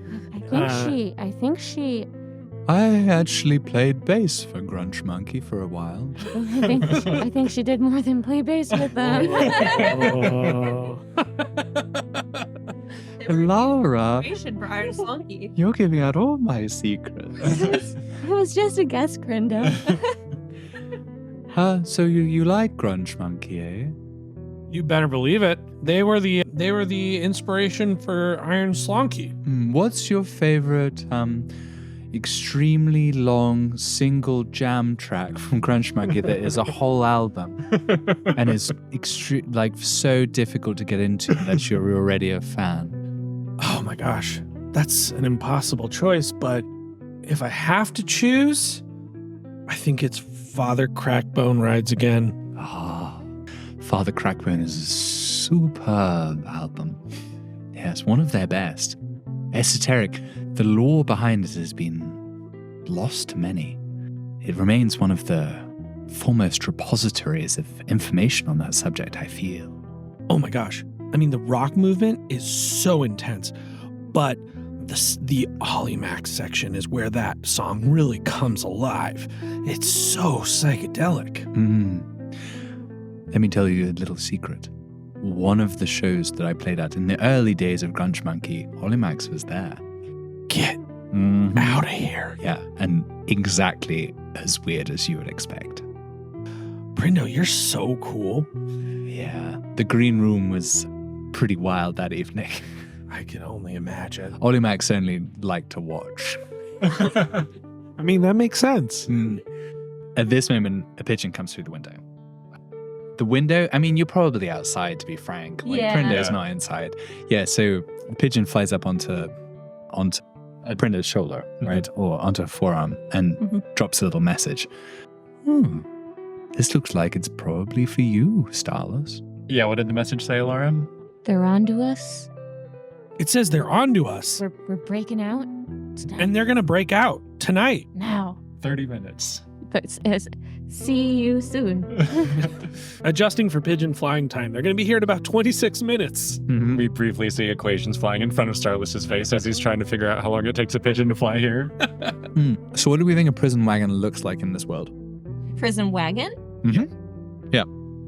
I don't think it's pulled by slonkies because slonkies are too sweet. And it's not, they're not wooden. I think they're iron. Iron, yeah. Maybe like a mechanically driven, like a glimmer drawn carriage. Yeah. Glimmer drawn carriage. Sounds like it would be nice. Basically just a paddy wagon. Mm-hmm. Yeah. Like Yeah. the drunk tank wagon. So let's think about, what are the three things about this that make it hard to escape from that you're going to have to... It's metal. Yeah, I mean, the fact that it's iron. It's metal, it's locked. There's Yeah. no windows. We don't know where we are. Who's And it's loud. I bet it's very loud, so you can't even hear your surroundings. You can't hear if there's people around. Gosh, I don't know if we'll make it out, guys. There's at least one archer on top. Sure. Maybe it's the prison is high up and you have to go along this like mountainside kind of like cliff edge. So even if you do get off, like the side of it, there's a huge drop. Why are we giving them all these ideas? That sounds... This is making it. This is way meaner It's than I impossible to rated. escape from. Yeah. Yeah. It's electrified. Yeah, Don't touch anything. Yeah. We're straitjackets. Yeah. Oh my God. They Oh my actually God. poisoned you to knock you out beforehand, so you can't get up and you're stuck in prison for 10 years. Game over. Okay. I like this. I like the prison that you're being taken up to is in the... Oh, but it's underground, so it wouldn't be on the top of a mountain. No. Okay. So you have your little kind of knapsack of personal effects. You're loaded into the back of this wagon. The door clangs shut. You hear a lock clunk on the other side, and then in the darkness of the inside, you start feeling the wagon is being drawn along the streets. You hope that your message has got through to Starless. What do you do inside the wagon to kind of try and prepare for whatever breakout attempt is going to happen? I'm going to dislocate my wrist and slip out my cuffs. Nice. Are we handcuffed? I Yeah, I mean, assume we are. yeah. Yeah. All right, Yeah. so why don't you give me a... Maybe just I'm handcuffed. It might just be... yeah. So that's going to be some kind of prize. What do you think, Rec? Yes. Yeah, let's go. Just hope for no more ones. 6. Nice. Great. I mean, that feels like you break them. Yeah, I plan to dislocate my wrist, but then I just snapped the cuffs apart. That was gonna be cooler, actually. Damn, Finn. That was you've been working out. Well, yeah. I mean, railroads are kind of a bitch. Do you think you could use those cuffs as a weapon? I know I could use these cuffs as a weapon. Hold on to them. What about the rest of you guys? How are you kind of prepping for the kind of the breakout attempt? So no one else is cuffed. No, and you're in the back of the wagon. You're sitting on these benches, basically against each wall. It's rattling across the streets. It's dark. There aren't any windows. You you kind of vaguely sense that you're going uphill. I think I pull out my spool of wire Mm-hmm. and start to try to poke it through a crack in the metal door. Interesting. This is probably a tinker, I would say. You're fiddling with machinery. So I don't have any tinkering skills. Do I take the lower one? That would be roll to take that, Or unless you want to do something about it. Yeah, Devil's Bargain or Push yourself or assist. Yeah. Maybe a setup where I, for instance, may have tutored Birdie in this particular technology. I don't think that's a setup action, no. Yeah. It could be a flashback. Could be a flashback, yeah. Yeah. But flashback generally affects the Position of position or the effect rather than how many dice. Yep. Okay. What is the technological problem you're trying to solve? There's a lock on the outside of the door sticking wire through to try and jimmy it up. Okay. So I think that would be in Starless's purview. So I could have done a tutorial. You did a lockpicking a class for lockpicking. us. I mean, that makes sense for our situation. I slept through it. Showing you guys how to pick a lock. That would basically take the effect from standard to great, perhaps. Yep. Okay. Yeah. And I think that would be a point of stress. Yeah. For me or For Starless. How stressed are you doing, buddy? I'm good. Okay, great. So if you want to get more dice, it is either push yourself Devil's Bargain or help from someone inside right now. An assist. But you are at greater effect because of Starless's class. Let's just stress myself some more. push yourself? Yeah, push myself. Cool. So you get one die. Sick! Yes. Beautiful. That heightened effect. Birdie, absolute lockpicking champ. Yep. So, okay, what does it look like as you string this wire through the door and manage to perfectly unlock it? I think that, Birdie's like just struggling in the dark, sitting there, narrating it to everyone, even though they don't want it to be narrated to. And I think it just, like in here, I think I just put my ear against the wall like a lockpicker professional. Mm-hmm. And Bernie just hears like a little tick, tick, tick, tick, tick. And then bing. Uh-huh. Birdie, unlock it, but don't open it just yet, all right? Mm-hmm. All right. Okay. I'll just sit here and think about adding another line to my business card. So, Finn is free from the manacles. Yep. The back door of the wagon is unlocked. So I got myself a weapon now. Got a weapon. Can I do a flashback? For what purpose? I want to say that Starless gave me a magnet so I could steal more metal things for him as in my, escapades. Mm-hmm. And I want to have taken that and I want to put it on the roof of the vehicle so that the archer, his arrows get sucked down. He can't use them. Oh, how interesting. That's going to be a pretty powerful magnet. So yeah. I mean, that's a one stress flashback. All right. Yeah. And I wonder maybe some sort of role to have found an extremely powerful magnet, because I feel like that's something that's Or at least a stress for where you would have hidden it. I mean, well, they have, you have bags of personal effects.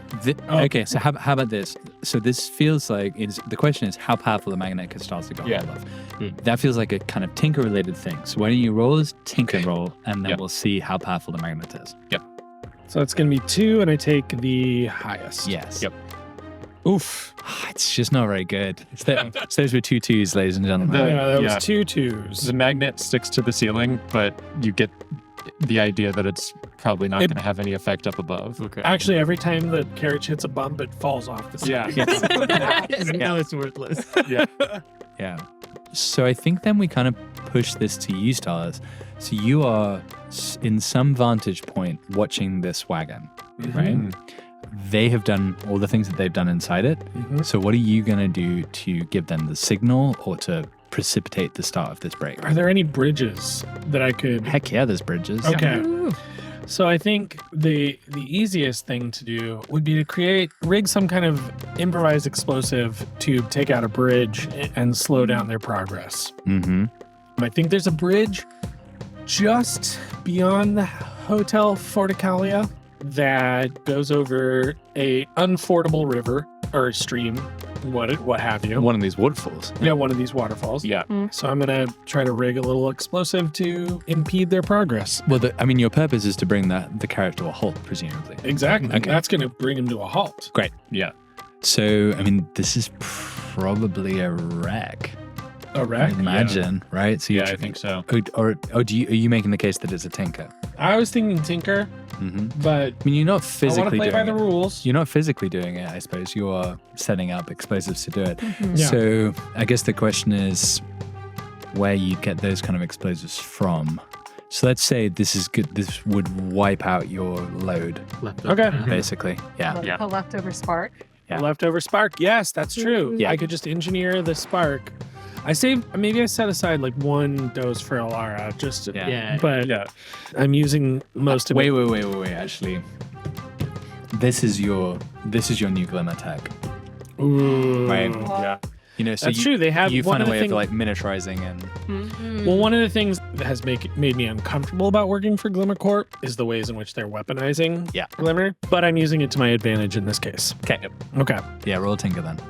3 and 3. That is a fail. Oh.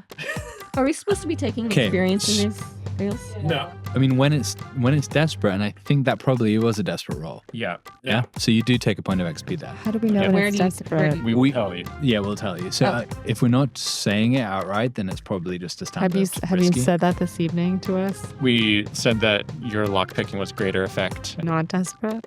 Yeah. Everything's just been risky standard so far Risky tonight. standard. Okay, so yeah. then we haven't But based on marking any of that. No. That's my first XP. Yeah, I think that was desperate. I did And see it was desperate. And so, do you want to resist the consequence? That's the question. So, like, Mm. your That would failure be taking here a- could be pretty bad. That would be taking stress, right? Yeah. Yeah, I'll resist the consequence. And I think In Yeah. what way would you do that? So the consequence is basically going to be, I mean, it could be that it doesn't work at all. It could be that it works way too well. And I think it's desperate. I think it works way too well. right.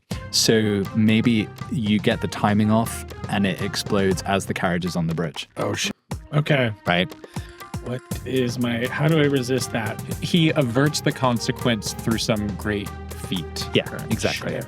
Okay, so then if the consequence is that it goes off while they're on the bridge. Yeah. Okay, so I see that that's about to happen. Right.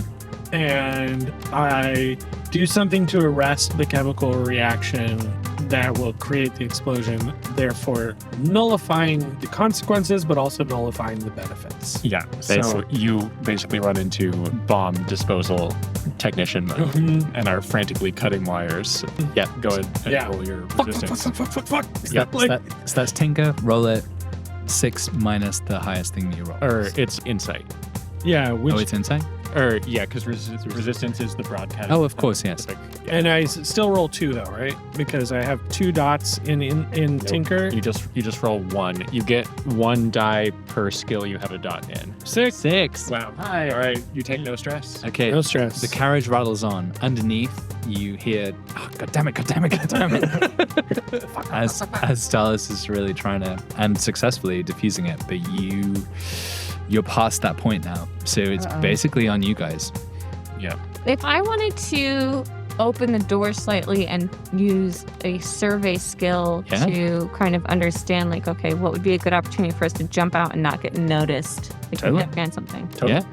Okay. Very doable. Yeah. All right. And I want to get an extra die from this. How should I do that? You could push yourself, someone could assist you, or you could take a devil's bargain. Okay, so You can. Alara is, if you think of young Alara jumping off those waterfalls, Yeah. that's always been so scary. So realizing, I think peeking out, seeing that waterfall, oh shit. It's, so you gotta push yourself to be like, okay, if what we're gonna have to do is jump out quickly and kind of duck under the bridge and, be close to the edge of the waterfall, like kind of like hanging on underneath this bridge. That's something that's really like, right? Does that make sense for a push? Heck yeah, Absolutely. totally. I'm gonna help you too. I'm gonna help you just barely pry the door open, and I've got my fingers in there strong style smushing them just so the door is barely cracked. Yeah, so you take a point stress there. I think this is probably, This seems controlled. yeah, I don't think anything super bad's going to happen if this screws up. Except to the extent that you will just be further on the way towards the maximum security prison. Right. Yeah. So, and the outcome of this would be that we can dive out and. It would give you a read on the situation. Okay. Oh, very good. Sweet. That's 3, 6. No. Yeah. It's a 6, a 5, and a 3. So what Yeah. question do you want to ask from your gather information, basically? Okay, how? Because there's the archer up top. Mm-hmm. Did that to ourselves. Indeed. A lot of masochism going around tonight. How can I get the archer to look forward? Incredibly specific question. Yeah, it's extremely specific. How can I get them to blank? Okay. Oh, okay, sure. Yeah. Okay. Nice. So, So, like, to, it's to look away okay. while you're getting it. Yeah. Yeah. So still have to hide. I understand that aspect of Yeah, it, right. but Yeah. how do we need to get out first? Is there anything you could ricochet off the wall next to you? Ooh, or slingshot something. I mean, okay, so here's what I'm thinking. The most dramatic end to this scene is clearly you guys diving into the waterfall, right? Yeah. Oh Right. yeah. And I think Stalis seeing it happen and then just following from underneath the bridge. So, okay, I think the answer to this question is you look up, you poke your head over, there are 2 archers. Oh. One that's facing forwards, one that's facing back. You're like, we cannot. If we jump onto the road, they're going to see us. Our only chance is to jump into this water. You guys, I think we're just gonna have to jump for it. We're gonna have to jump for it and die for it. Hell yeah. So this is going to be a group prowess action, Yeah. I think. So who's going to lead this? Oh, I'm leading this. Okay. All right. I'm gonna scoop Birdie in one arm. I'm gonna scoop Cove in the other, and I'm gonna motion Alara on my back. Wreck? This is wreck. It's not finesse. It's not prowl. You're not being sneaky. You're not fighting someone. I think it's wreck.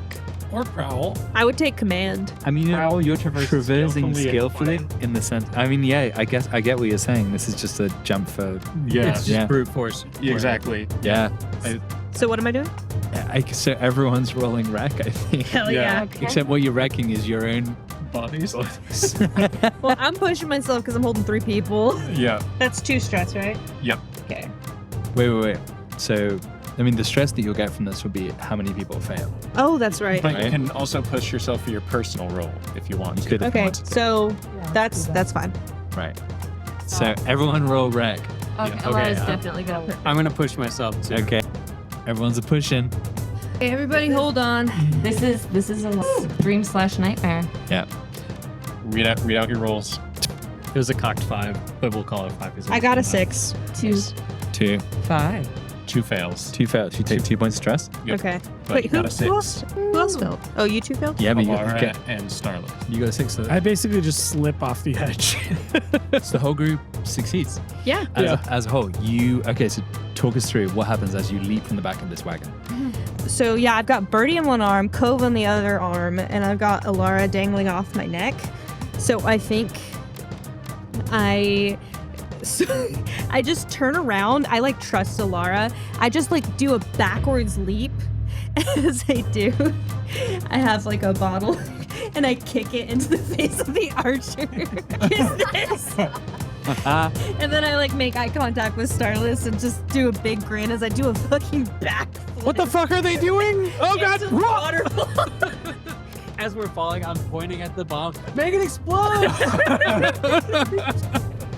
I think I just toss it as I'm losing my balance. I just toss a chemical agent at the little wad of spark, and it just and I'm kind of doing a Die Hard, but much floppier. Yeah. And you fall into the spray. And from the perspective of the archer, you're gone. Yep.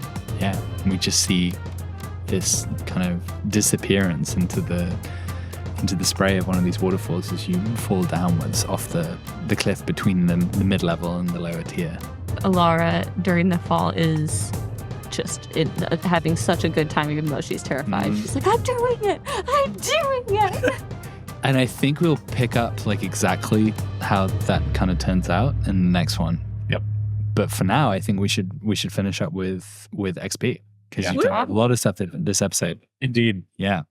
So I think one of the things that you guys get to do is choose one of the special abilities. So Laura's done that already. Yep. Okay. I've got special birds. Your pigeons are imbued with strange energy. They gain potency when tracking or fighting the supernatural and gain an arcane ability, ghost form, mind link, or arrow ship. Yeah. So we can talk about in between about which of those you'd like your pigeons to have. Mm-hmm. So yeah, everyone will get one of those. And then do you want to read out the XP triggers from the bottom? So I don't have that in front of me, but I know you all have on your sheets. Is it the same for everyone? It is. It is, yeah. except for the little one bit. blank. Oh, Yeah. sure. So do you want to read those out? Someone.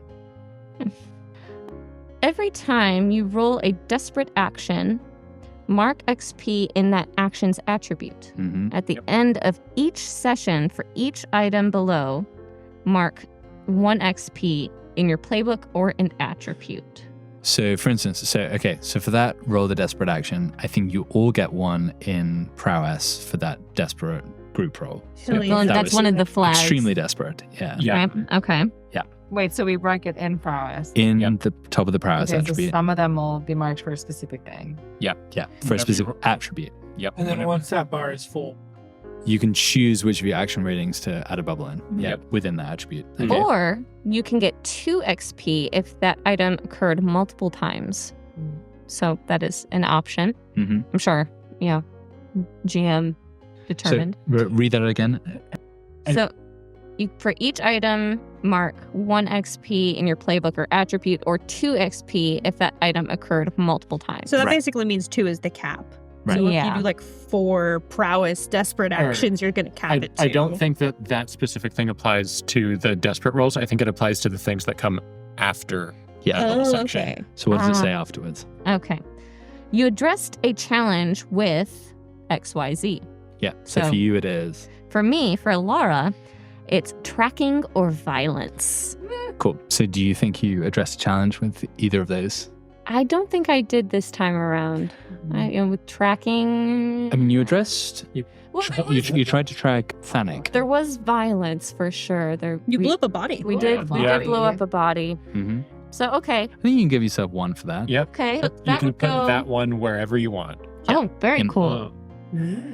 And then what's the next question? So it's you expressed your beliefs, drives, heritage, or background. Mm-hmm. I think you definitely did that.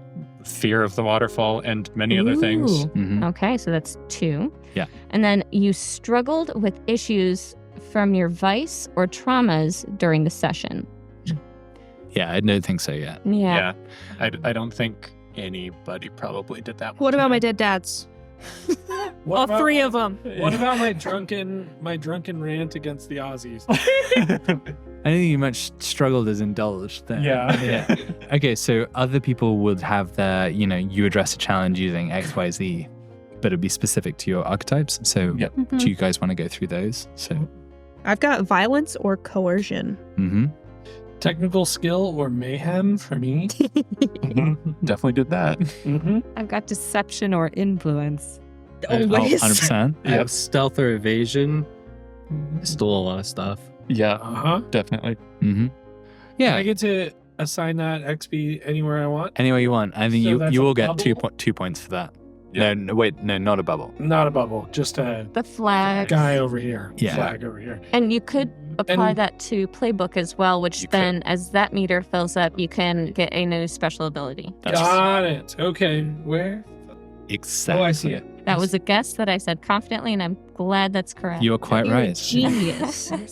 I didn't catch But for that. instance, the diving off the waterfall is specific to prowess. That's Yes. the only Because that was a desperate action. Yeah. using prowess. Yeah. Okay. Yep.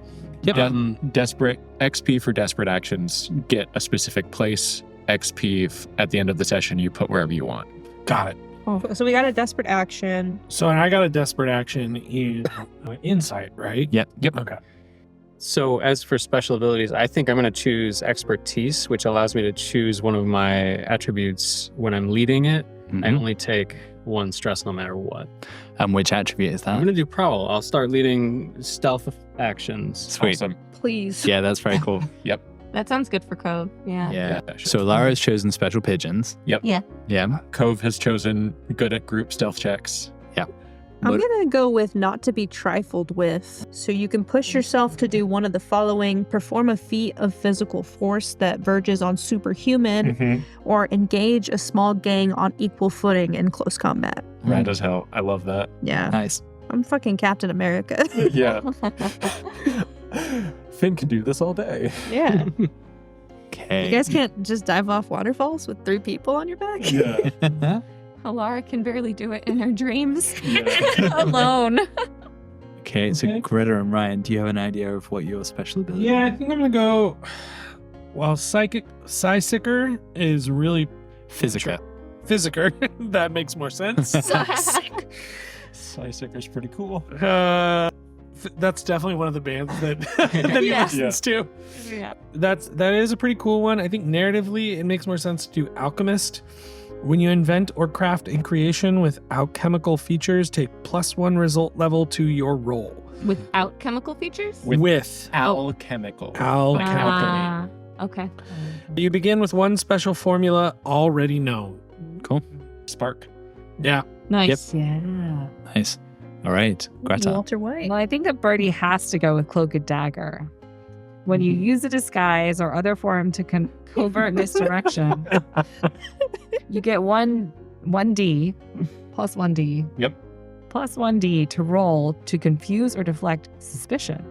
But the best part, when you throw off your disguise, the resulting surprise gives you initiative in any situation. I love it. Ah, it's been me, Betty, the whole time. You had no idea. And my name isn't even Walrus. T. Esquire Thumblesticks. Strikes again. Oh, just absolutely wonderful. Yep.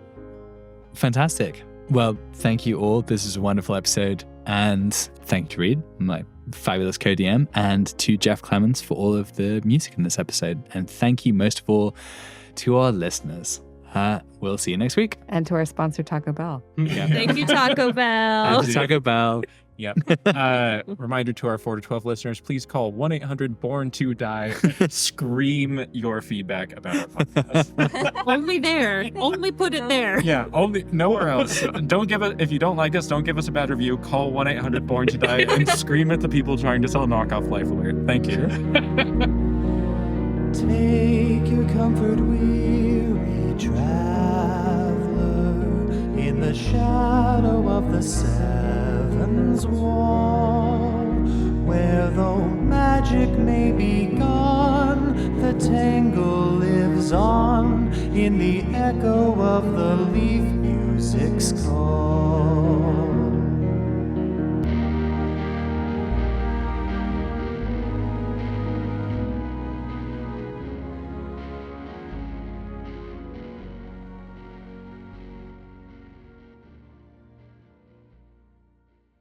If you wish to continue on this path. Okay, bye, Greta. Greta has stood up from the table and left the room. Yeah, I think Birdie's rejected this call to adventure. Birdie just snatched the book and then tried to disappear. Bertie, I can absolutely still see you as you're slowly backing out the window, staring at me silently. It's a second window, Birdie. Don't jump.